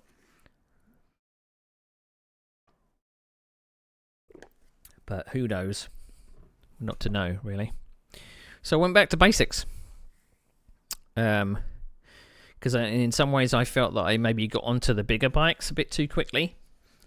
So I needed to go back to maybe the smaller, less powerful bikes on a smaller track, just to kind of go back to the basics without as much as the risk, because the speeds were lower, the bikes were a bit slower. So working on my technique, I suppose. So that's what I did throughout 2010. I went onto a smaller bike.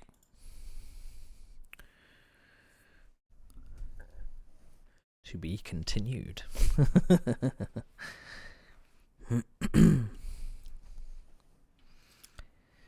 And obviously this being a creative outlook, a creative endeavour, I liked to make these video presentations.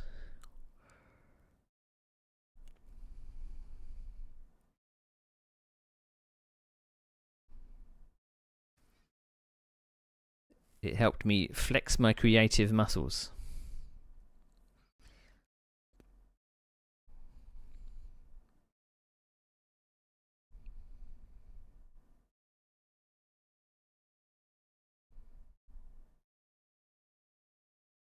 But again, I wasn't necessarily doing these videos for anyone else but me.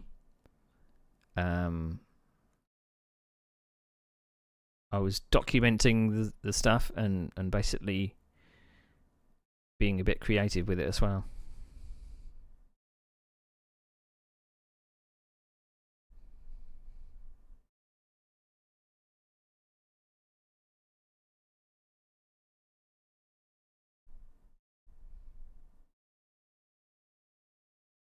It was like I made it all slow-mo, I desaturated it a bit, made it like it was a sad story. I actually used my bad leg to get up into the ambulance. It wasn't too bad. It was heavily bruised. It was horrible the next day, as is normally the case. The injuries or the muscle strain would always be 10 times worse the next day. So now we're in March.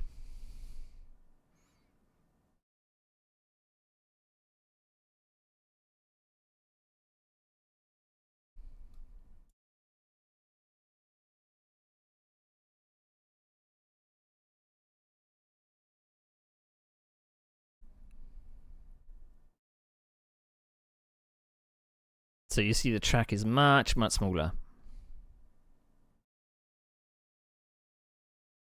And there's also that fear as well. When you take a knock in confidence, you basically have to rebuild it. Can I do what I did?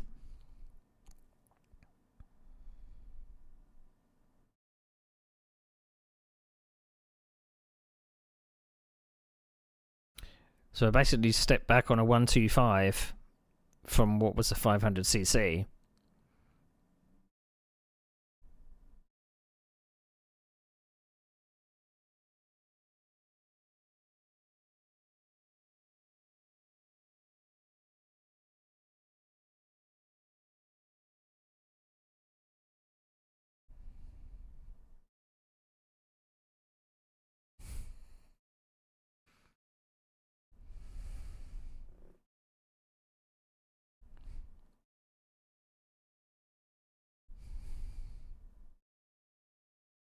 I mean, it felt like I was going a million miles an hour as well. Small track, low powered bikes. We actually got to do mini races. I didn't win many of these.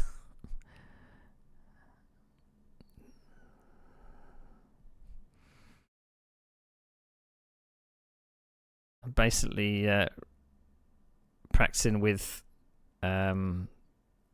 guys that were several.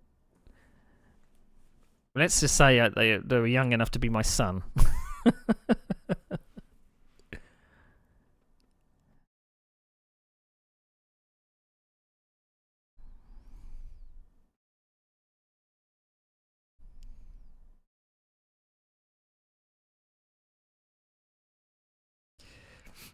But it was good fun.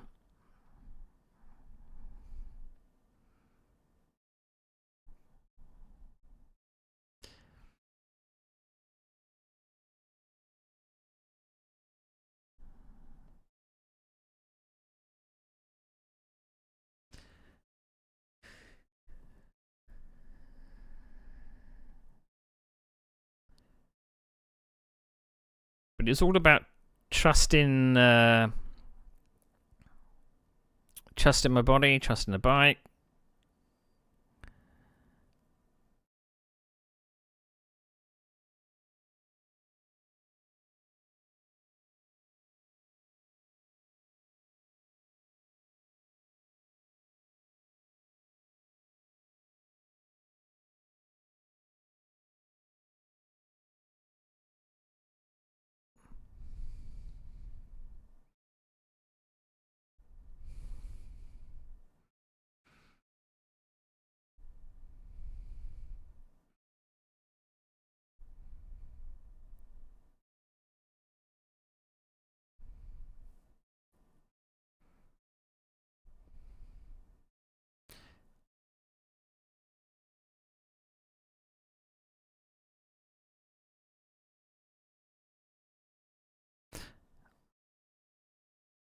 So getting sprayed with dirt by riders way younger than me that obviously have a bit more body confidence and bike confidence.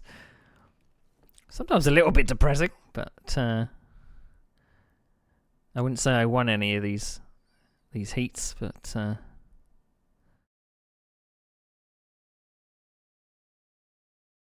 mean, track time is where it's at. Every time you go out, you can try something new. You can,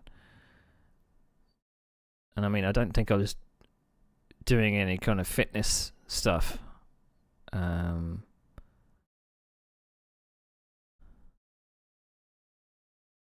Because I mean, it uses so many of the muscles that you didn't think you were, that you either had or that you had the ability to use. It was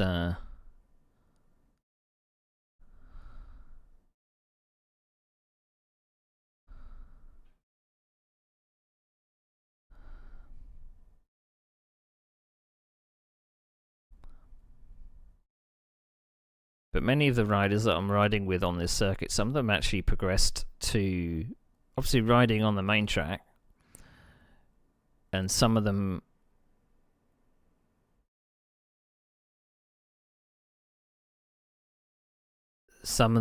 I won one. Some of them actually progressed to speedway as a sport as well.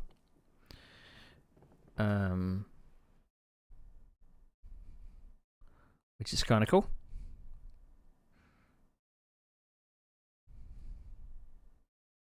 And I mean, it made you feel like a real speedway rider as well.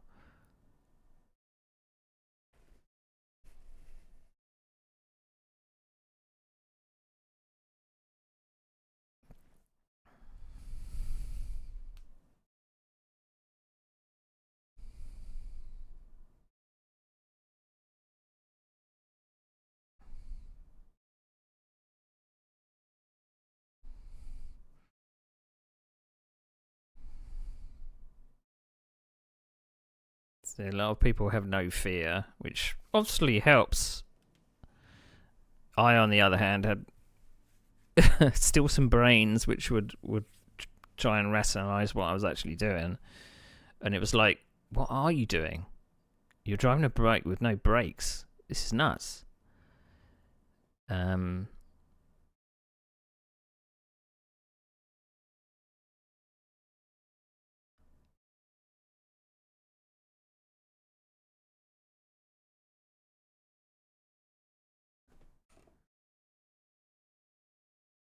Got a bit of a wrist strain. So then, after those few months, well, a couple of months really, I decided it was time to get back on the main track.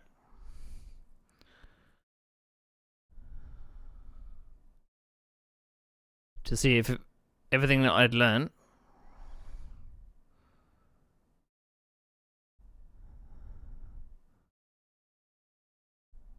had actually transferred over.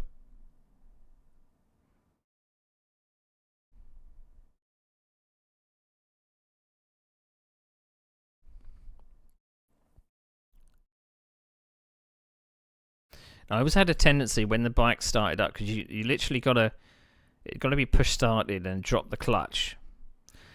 You tended to, when you drop the clutch, you would bounce on the saddle, just so that the when you do drop the clutch, that it helped the wheel grip, so that it could turn over the engine and fire up the engine. But lap after lap after lap. So you see that there's a few people that have moved with me from the small track to the main track.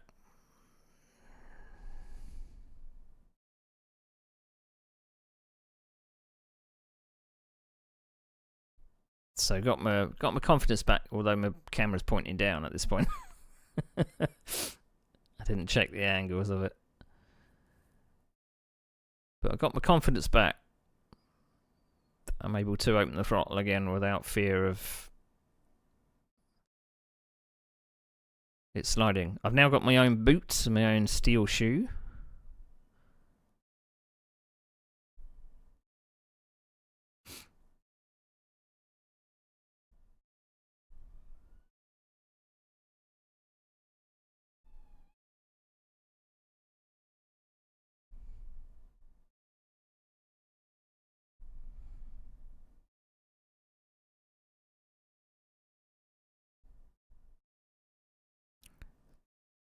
So in 2 or 3 months, I was able to get back on the bigger bike and feel like I could go around the track like I could before.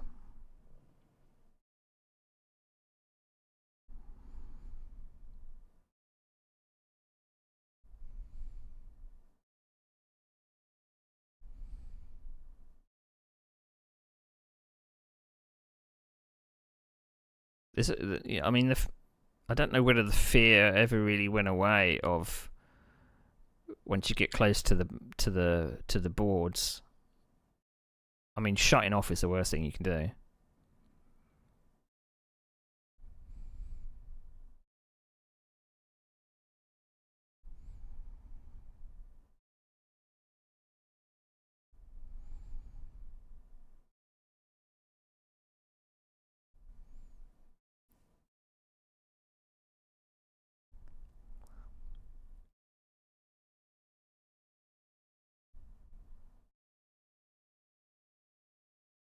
But it was so much better having your own kit as well.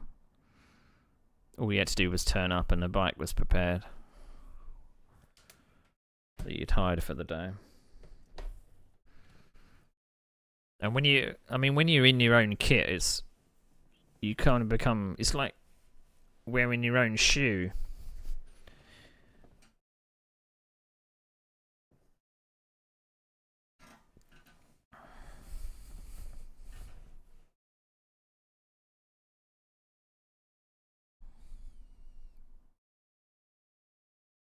But there was a real tendency to run up to a corner really wide, and then open the throttle to get the back sliding. But again, it gives you a false sense of what you should be doing.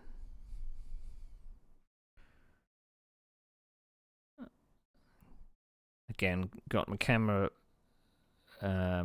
mounted a bit differently now.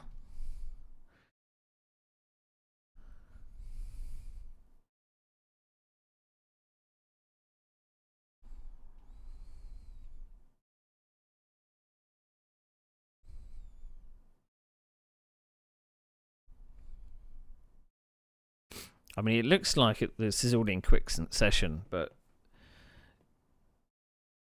I don't know about how other people dealt with it, but I needed, after just 4 laps, I would need to take so much of a break. I mean, you'd have like, 5 4-lap sessions in a day, and you were there from like 12 to about 4. So 1 ride an hour?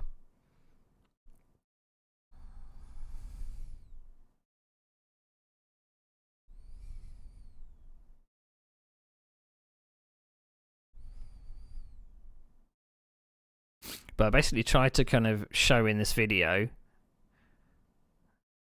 Oh, chain jumped off. Tried to show in this video the progression, things just kind of moving on, so the edits get faster and faster.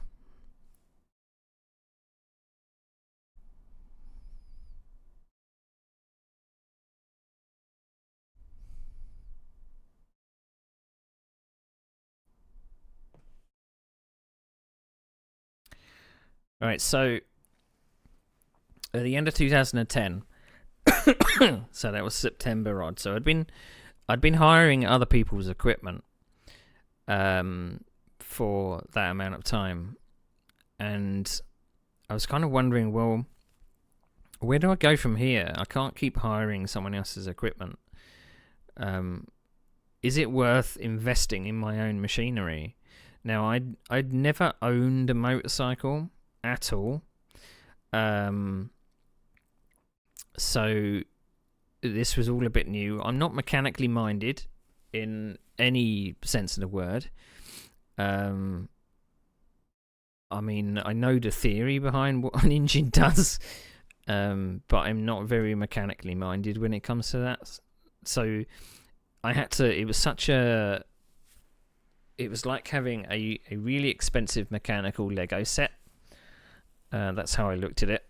I bought a machine because there was more opportunities open to me when you had your own machinery. Now, obviously, the only trouble is getting it to the track, because obviously I don't drive, so I had to rely on kind folks to put the bike in the back of their van. So there was that. I probably got a picture of the bike that I bought as well. Let's have a look, see if I can find it.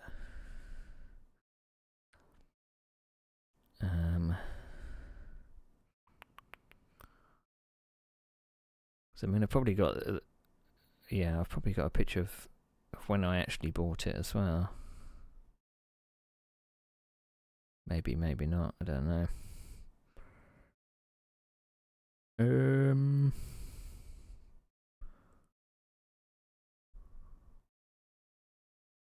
it is. So that's the bike I bought. So at the start of 2011, maybe. There was obviously opportunities at the track to take part in proper practice sessions when you have your own bike. And they were always running like amateur speedway meetings as well.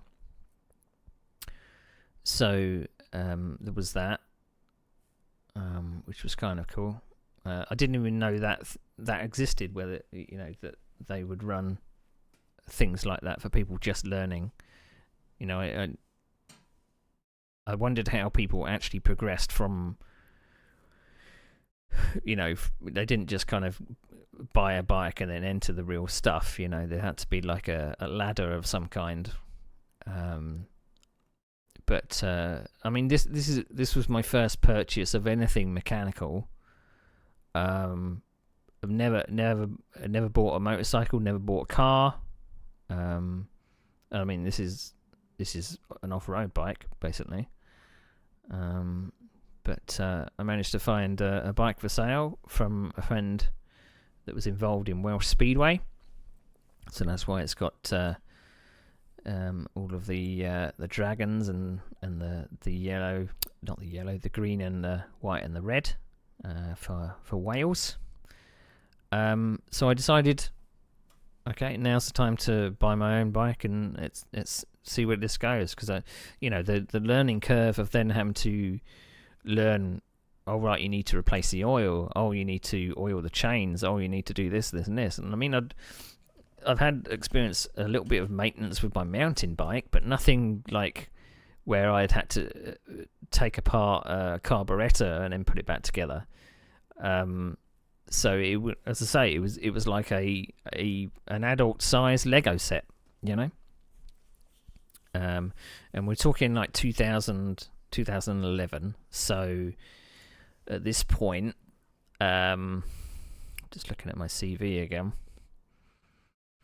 So 2011. So I was still teaching at this point, sporadically. I think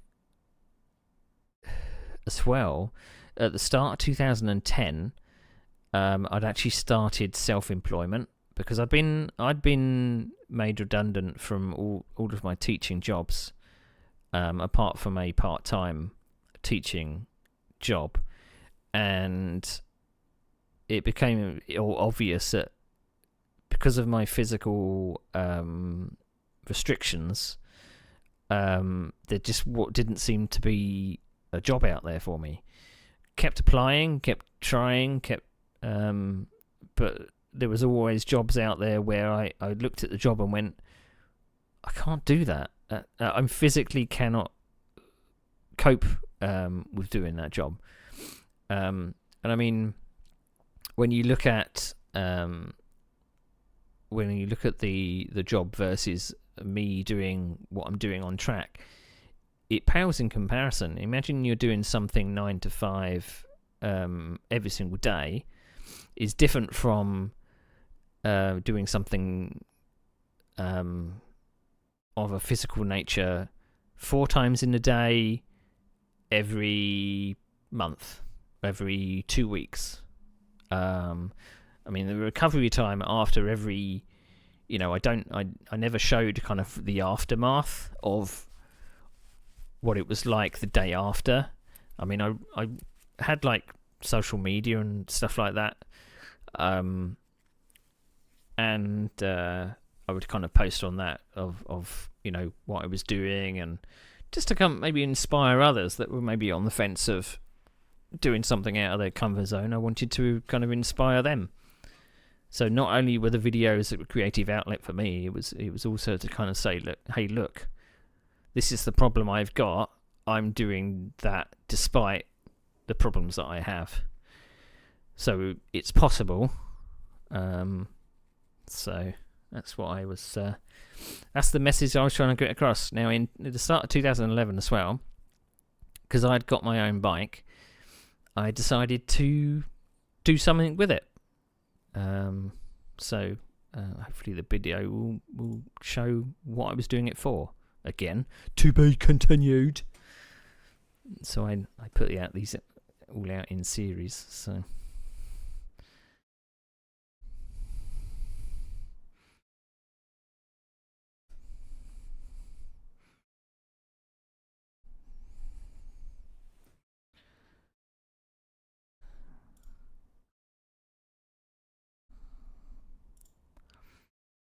So I was trying to, again, raise money for charity, and trying to highlight my physical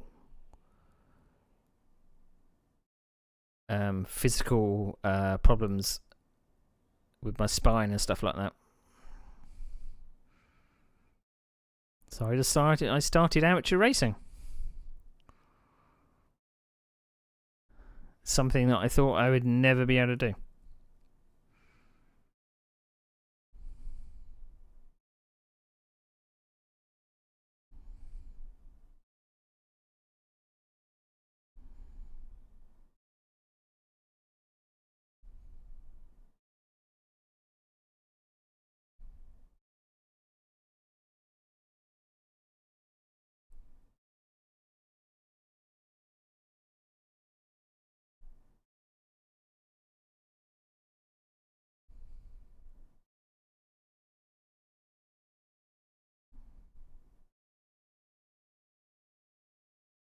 See, another thing about when you're on track with other people as well, you kind of get out of your own head.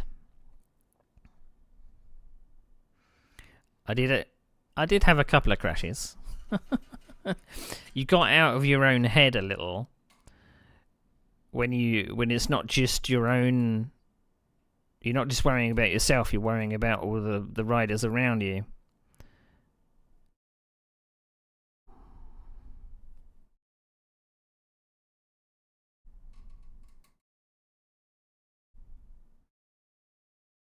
I mean, I could use some of my sim racing techniques as well.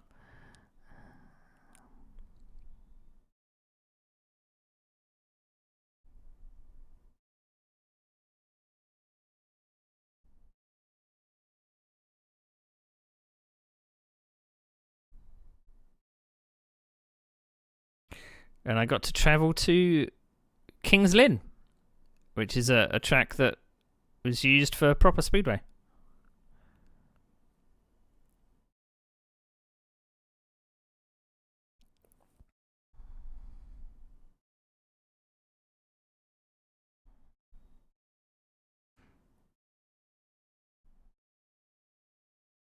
We got to ride under the lights as well, like proper speedway riders.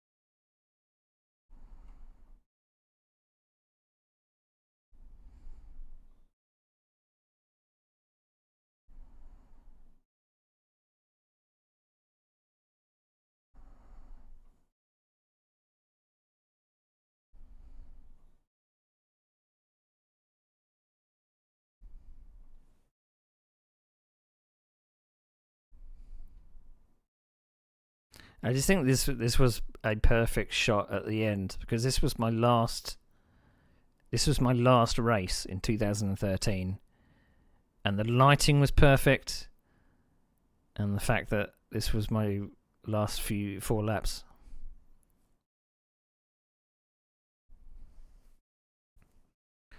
So throughout this time, I was raising money for charity.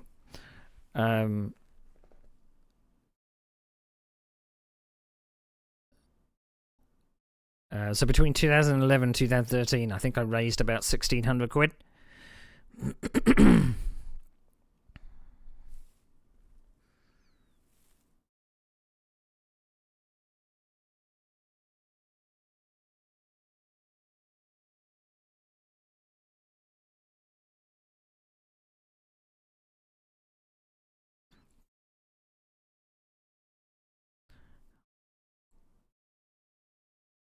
I think at the end of 2013, I think finance came into it. I was basically running out of money, and I had to weigh up whether this was still worth continuing.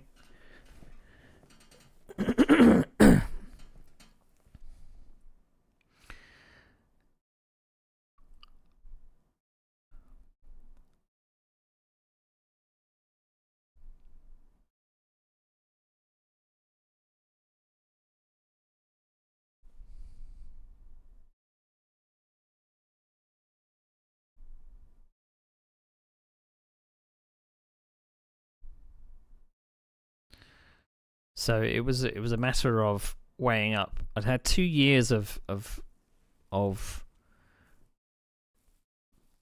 amateur racing, I suppose, and going completely out of my comfort zone. I wouldn't say I was setting the timesheets alight, but it was a sense of achievement where I'm doing something that I never thought I'd be able to do, ever. And I mean, chucking myself in the deep end with riding a bike with no brakes, you know, it would be easier just to ride a motocross bike, I would imagine, where that does have brakes. But started on this journey where it just led me down a path of what's possible. Yes, it's difficult, but if you don't do difficult things, then, you know, then what's the point? I don't know whether I actually have a there's like a highlights video or something. I've got to find it now.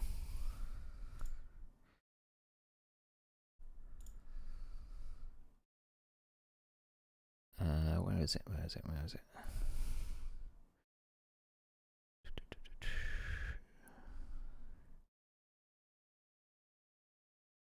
Sure, I had a highlights video.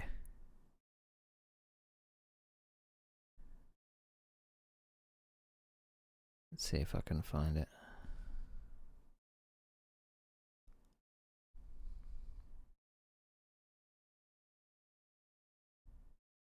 I mean, I did. It wasn't just highlight. It wasn't just like a season review thing. I did. I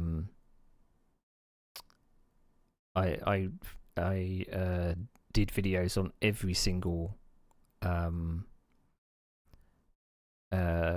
meeting that I attended. I'm just trying to find. I mean, I've got a season review of 2011, which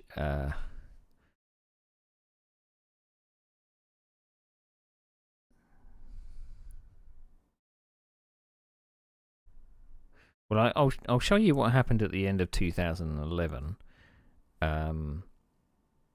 because that basically kind of gives an idea of what kind of creative stuff I was trying to do with my videos, and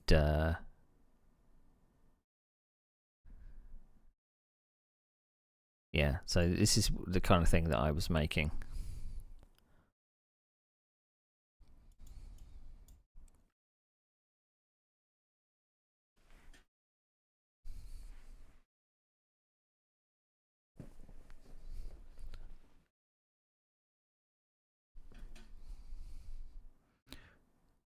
So that was the first time that I'd travelled outside of where I'd gone previously, which is my local track, which was down at Iwade.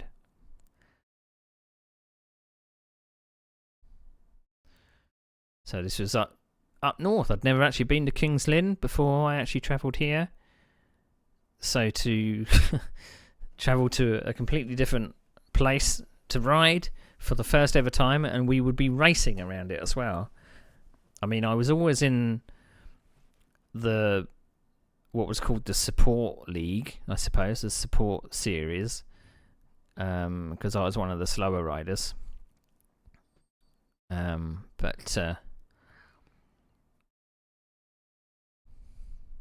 by this point, I'd changed the covers on my bike. I'd got a race suit.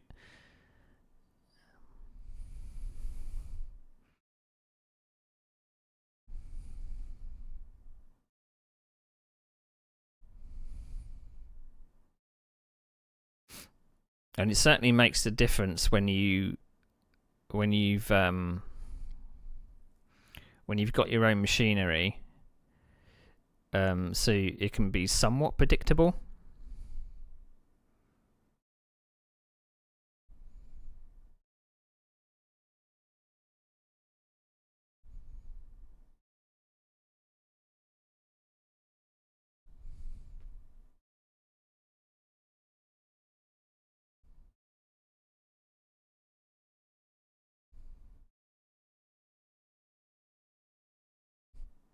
But we were practicing in the winter.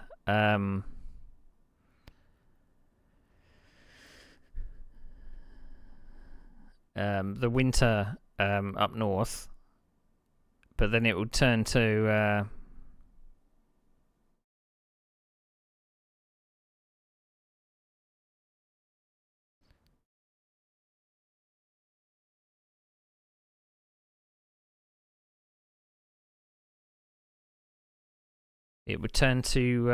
nighttime. So the track that you'd practice on before, you were then under the floodlights.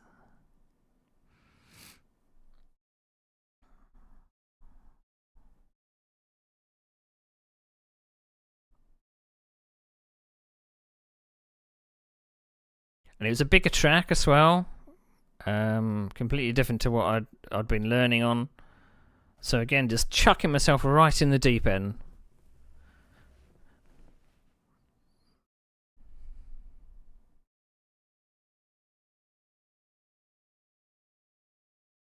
I nearly went the wrong race then.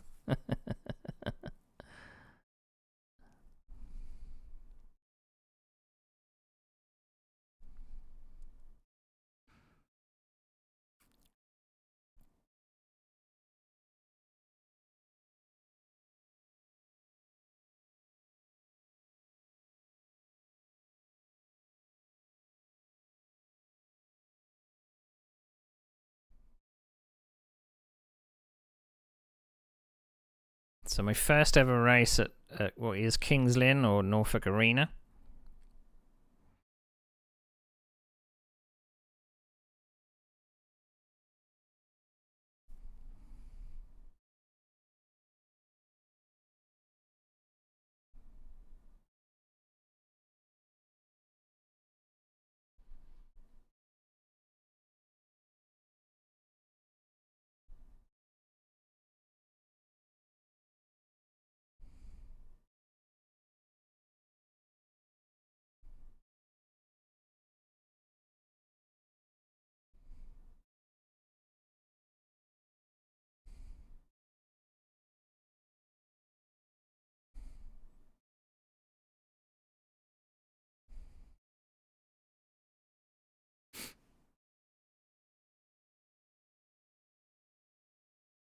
I mean, as I say, I could use some of my sim racing knowledge for kind of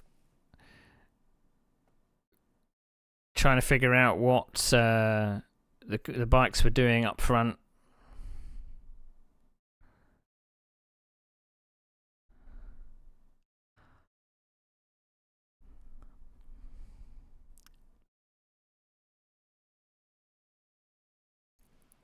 And then kind of adjusting what you wanted to do.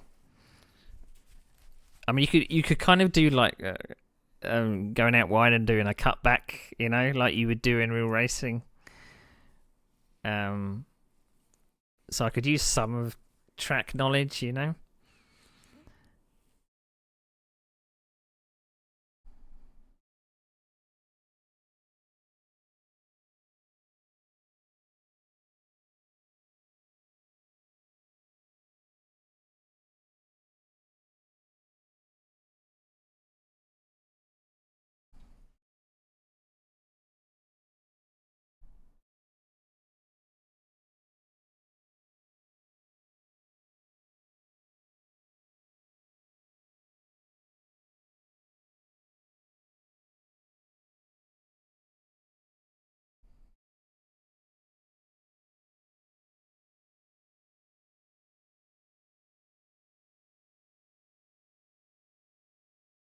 But I mean, you had the other people around you that were basically in the same boat. I didn't know whether they had like any body problems that they were battling against or anything like that, but you had a lot of people that were mostly older than me, I must admit, living out their kind of dreams of still riding bikes at their age, and or ex-riders, in fact, that did professional speedway back in the day. So I got to race a few of those.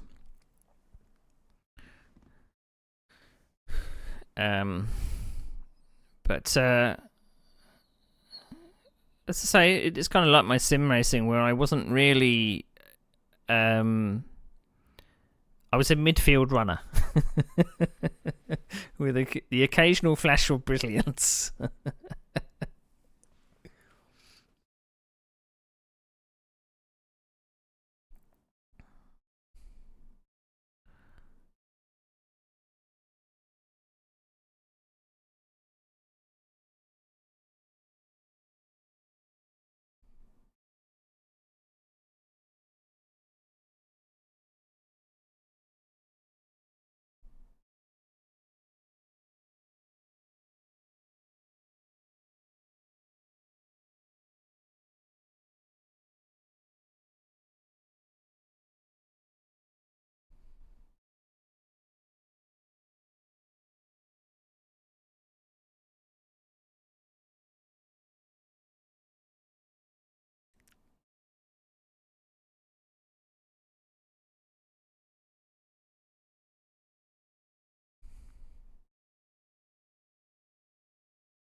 So I did a little bit of a wheelie at the start.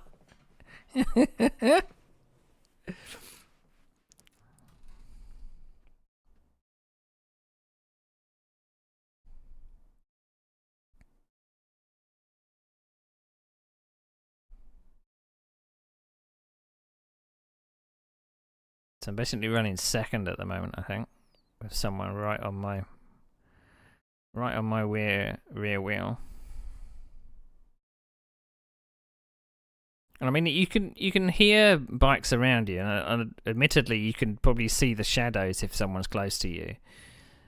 But I was always too afraid of maybe chopping off someone's nose, because the downside of it, of course, was injury. Now, I didn't want to come off my bike. I didn't want to also knock off someone else off their bike. Because coming off a motorcycle was not pleasant, as I found out at the end of 2009. And the last thing I wanted to do was give myself any kind of life-changing injury more than I had been given already by just the way my body was.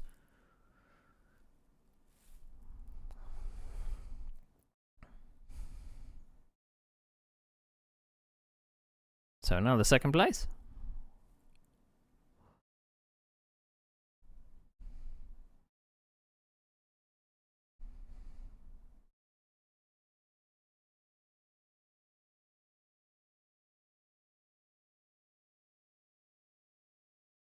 So I basically backed up my teammate there. They got double points. I've been nominated for double points.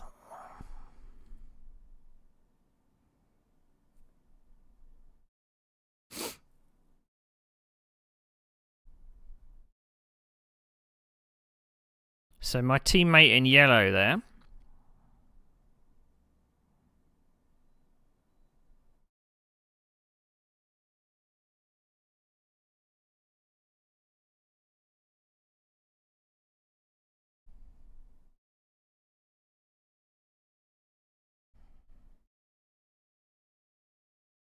Didn't get the greatest of starts. So all the points that I would score in this race would be double, because I'm wearing a black and white helmet.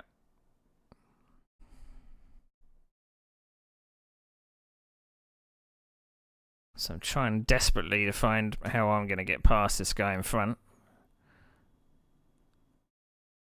Going wide and completely losing momentum.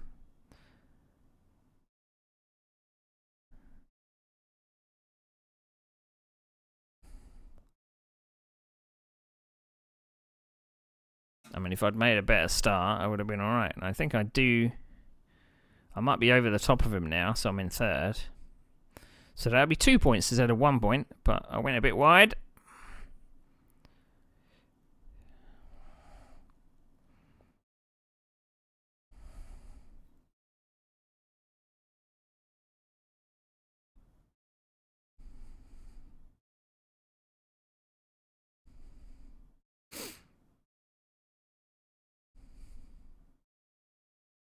So my teammate is actually, I think, trying to slow down to hold up the guy in front. So it worked, but it's unfortunate that my teammate didn't let me through, because I could have got way more points than that. So I eventually got second, but that guy that was trying to get past me, unfortunately, used a bit too much throttle.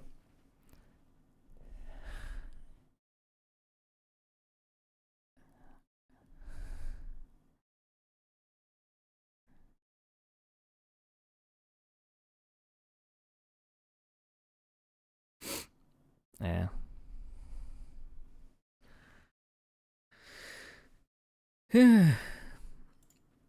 So that's basically the kind of presentations I would do in video form. I mean, it's probably not worth looking at the second part of that, because I've got a review video. So you see that I did all of this stuff. All of this stuff. And I would do like little presentation videos. I would do little teaser videos. So you got like a coming soon thing here. I'll show you that a bit later on. So looking at like a review video, it's kind of like what I did with my Simracing video. A review of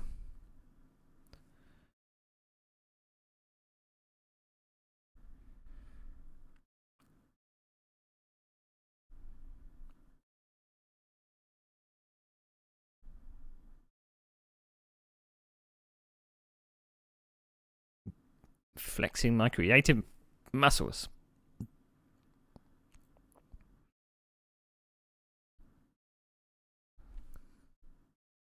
So the first race I ever did, and I was kind of kicking myself because I was a bit too timid. I heard someone up my inside, so I just let them go, and then they said, "Thank you very much."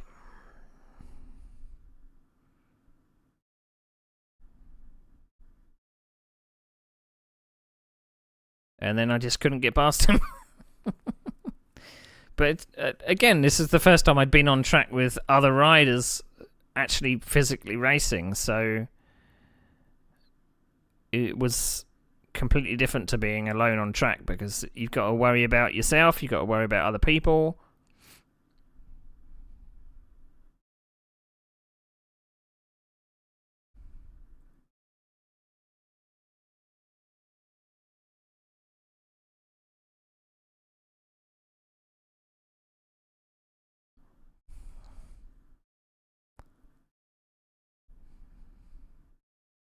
So again, I was racing against riders that I had 10 years on them, basically. I was older, I wasn't as fit, so it was very difficult.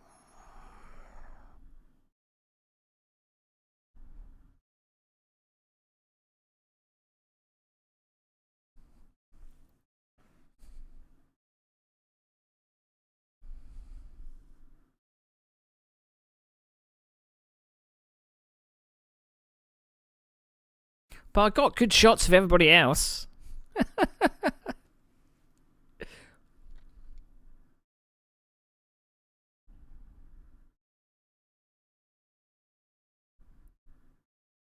I was basically everybody else's cameraman. Look at that for a move around the outside to take the lead.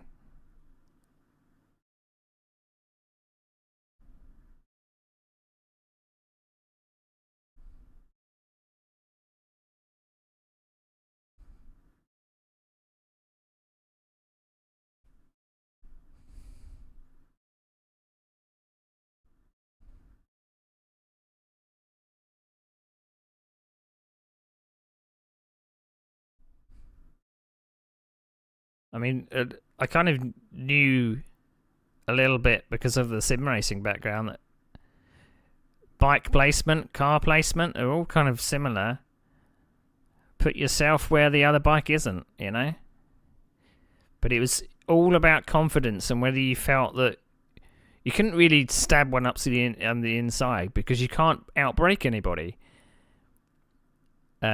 So you had to really think about what you were doing. And whether your self-preservation skills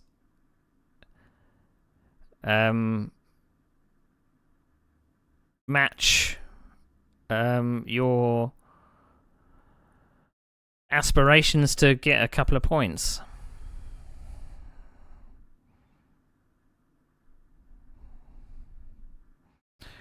So sometimes you see that I'm having problems actually holding my self up. It's very difficult. I actually passed somebody. So in this meeting specifically, you saw that I got an absolutely awful start. I'd made a bit of an error in bike prep. I'd actually not tightened the clutch up enough so that when I released the clutch would slowly close rather than biting straight away like it should do. Cut back! Sim racing.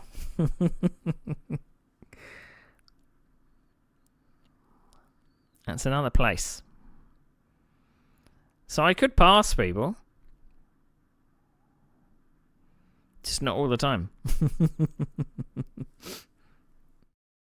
But yeah, here comes the outtakes.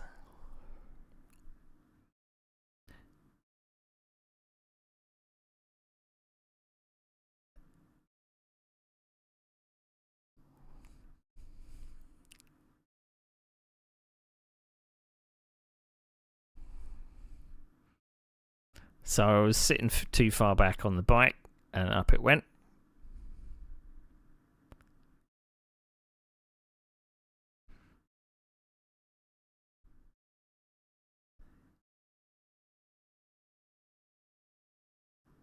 So I didn't actually have the camera on.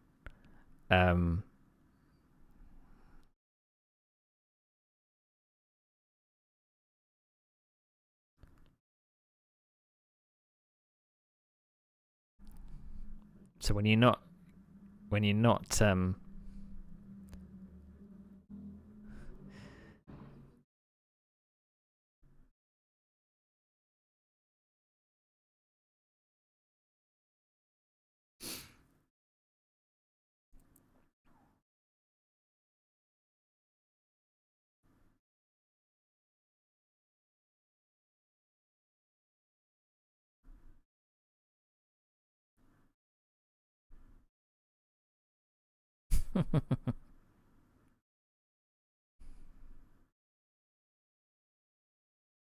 I think I was so pleased that I passed somebody. And I didn't have enough energy to put the bike back up on the stand.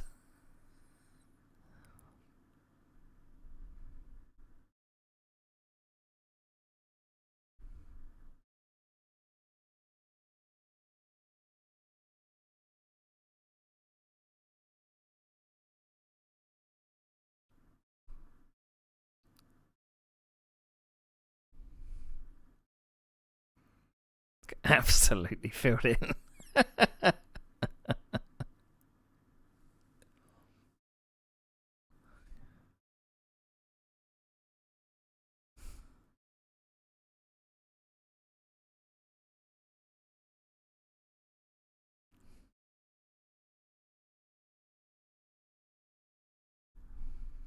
Gotta have an outtakes video, haven't you?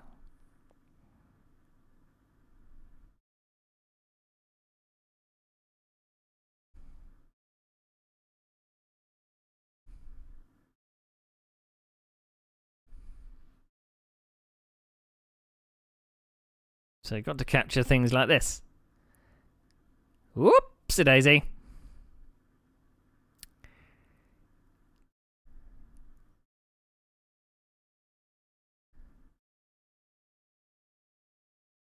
Now, I always thought that when someone slips off, you're like, that's the end of it.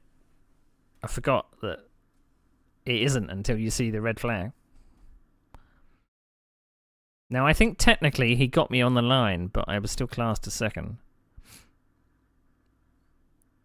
It looks like from my camera that he did pass me over the line, but I still got second. So that's my clutch not biting. Everybody else just rockets out the start. Well, whee! And that's definitely, I can see the red light now.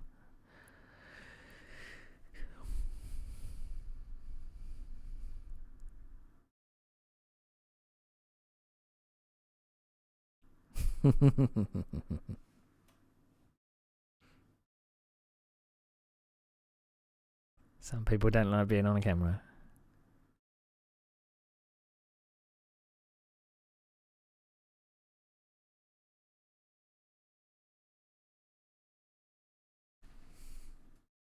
So this is the last race of 2011.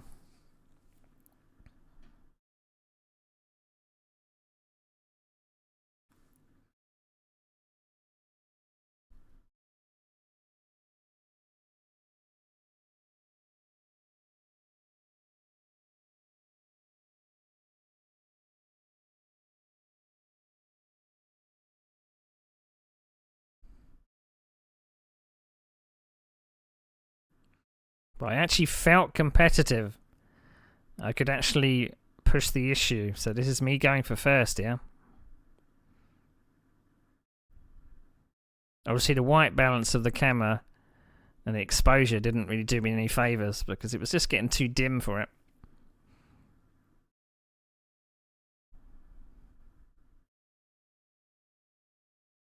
So I was like in the lead and I was looking around and going, where is everybody?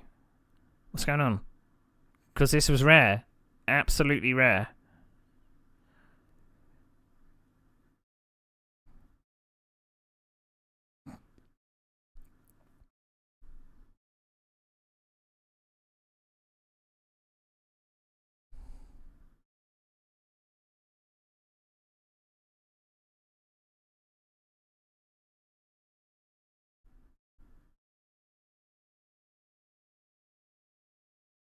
I mean, some other riders probably wouldn't look around so much, but I was so self-aware of what was going on.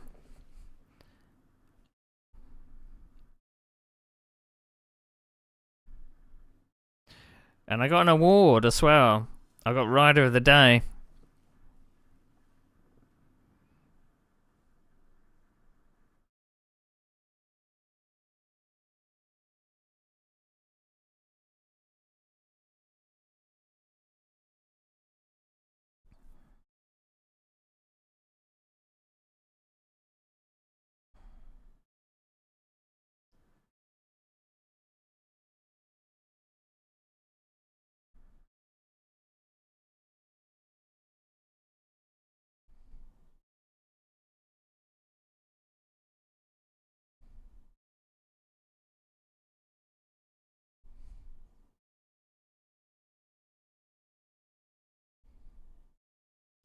You got to end with a firework, haven't you? Got to end with a firework. But again, flexing the creative muscles again. Flexing the creative muscles.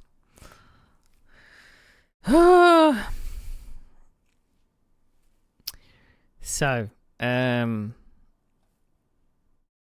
just trying to think. So that's the review.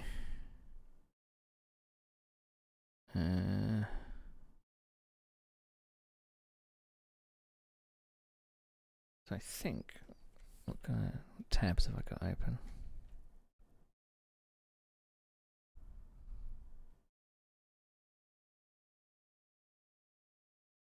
Right, so at the end of 2013,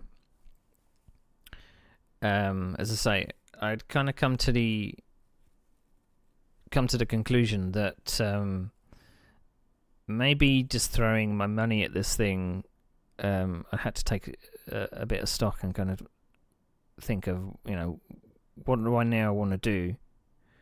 Am I just throwing money away now? Because obviously I was becoming very self-conscious with the fact that I had to rely on a lot of people to keep me riding. You know, the kindness of strangers, well, not strangers, but friends. But I always feel like I'm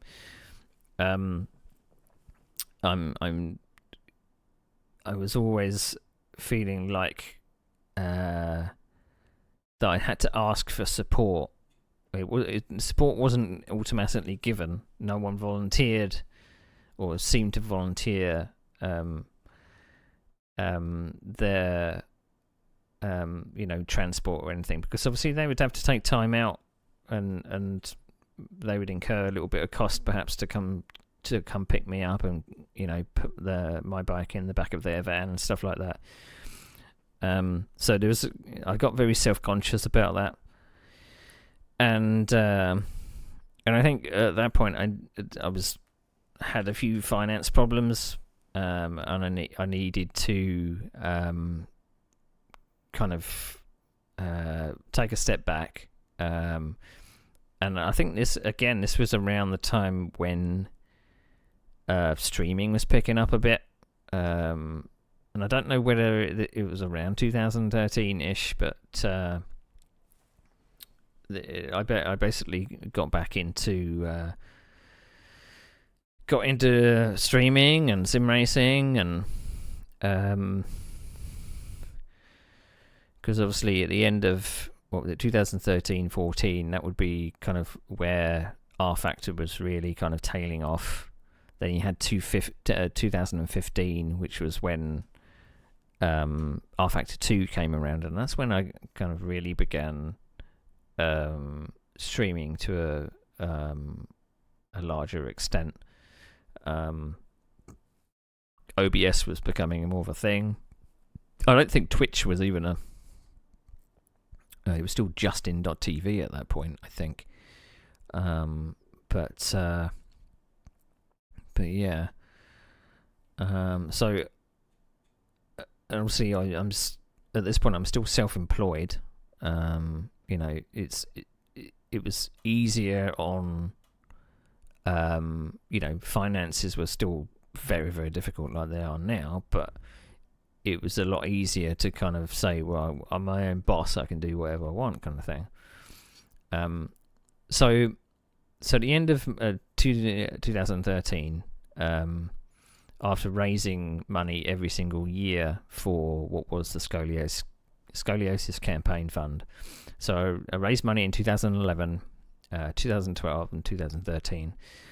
I raised quite a bit of money in the first year, but it obviously seemed to tail off, because obviously if you're raising money for the same cause for 3 years running, the interest is not there.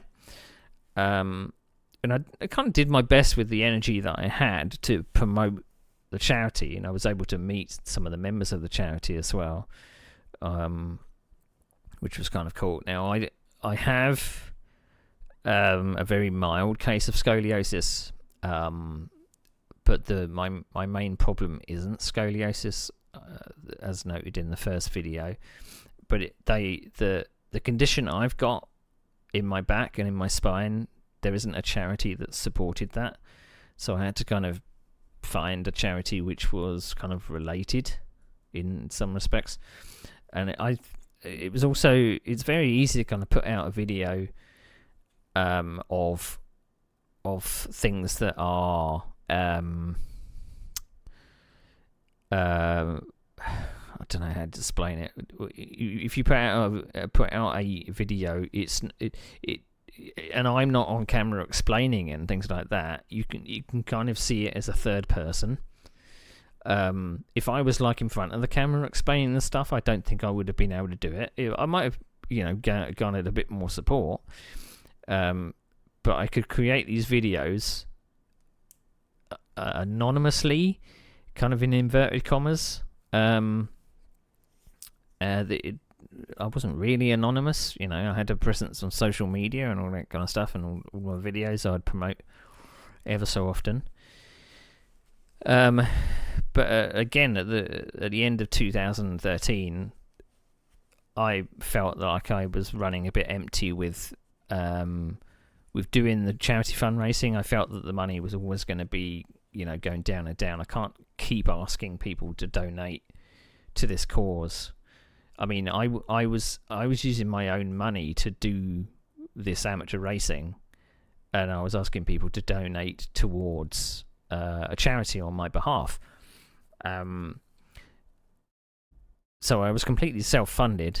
There was a couple of times that I did actually ask for money to keep racing, and a few people kind of gave me a few pounds for for a couple of meetings, but I didn't have sponsorship or anything like that, even though I kind of looked into it. But I thought, well, at the amateur level, who's going to support you, and I'm not really setting the timesheets alight, so yeah.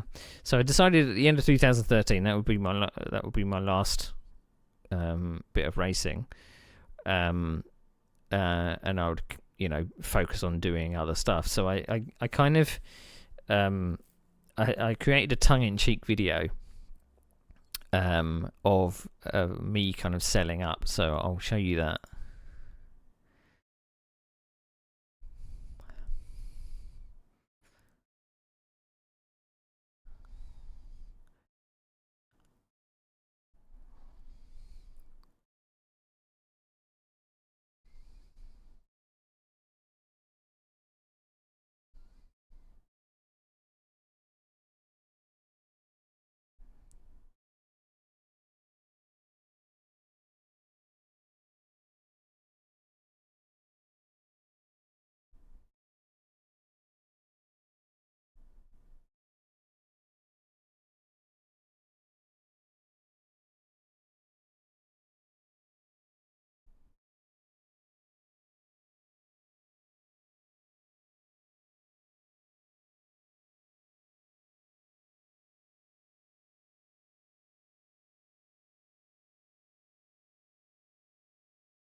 So it was a goodbye to my engine.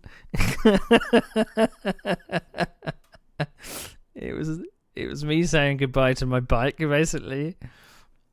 But I thought I would frame it as something else. I just thought it was funny. It was me selling up my bike. But it was difficult to say goodbye to it because you become attached to your bike. You become really attached to it becomes part of you in some ways. But I just thought it was funny to present a video which was like saying goodbye to a person, but in fact it was saying goodbye to an inanimate object. So I basically sold off my bike in parts, sold off the engine and sold off the frame, and then began focusing on other stuff. Right, I'm going to take another break. What is the time? It is about 6 o'clock.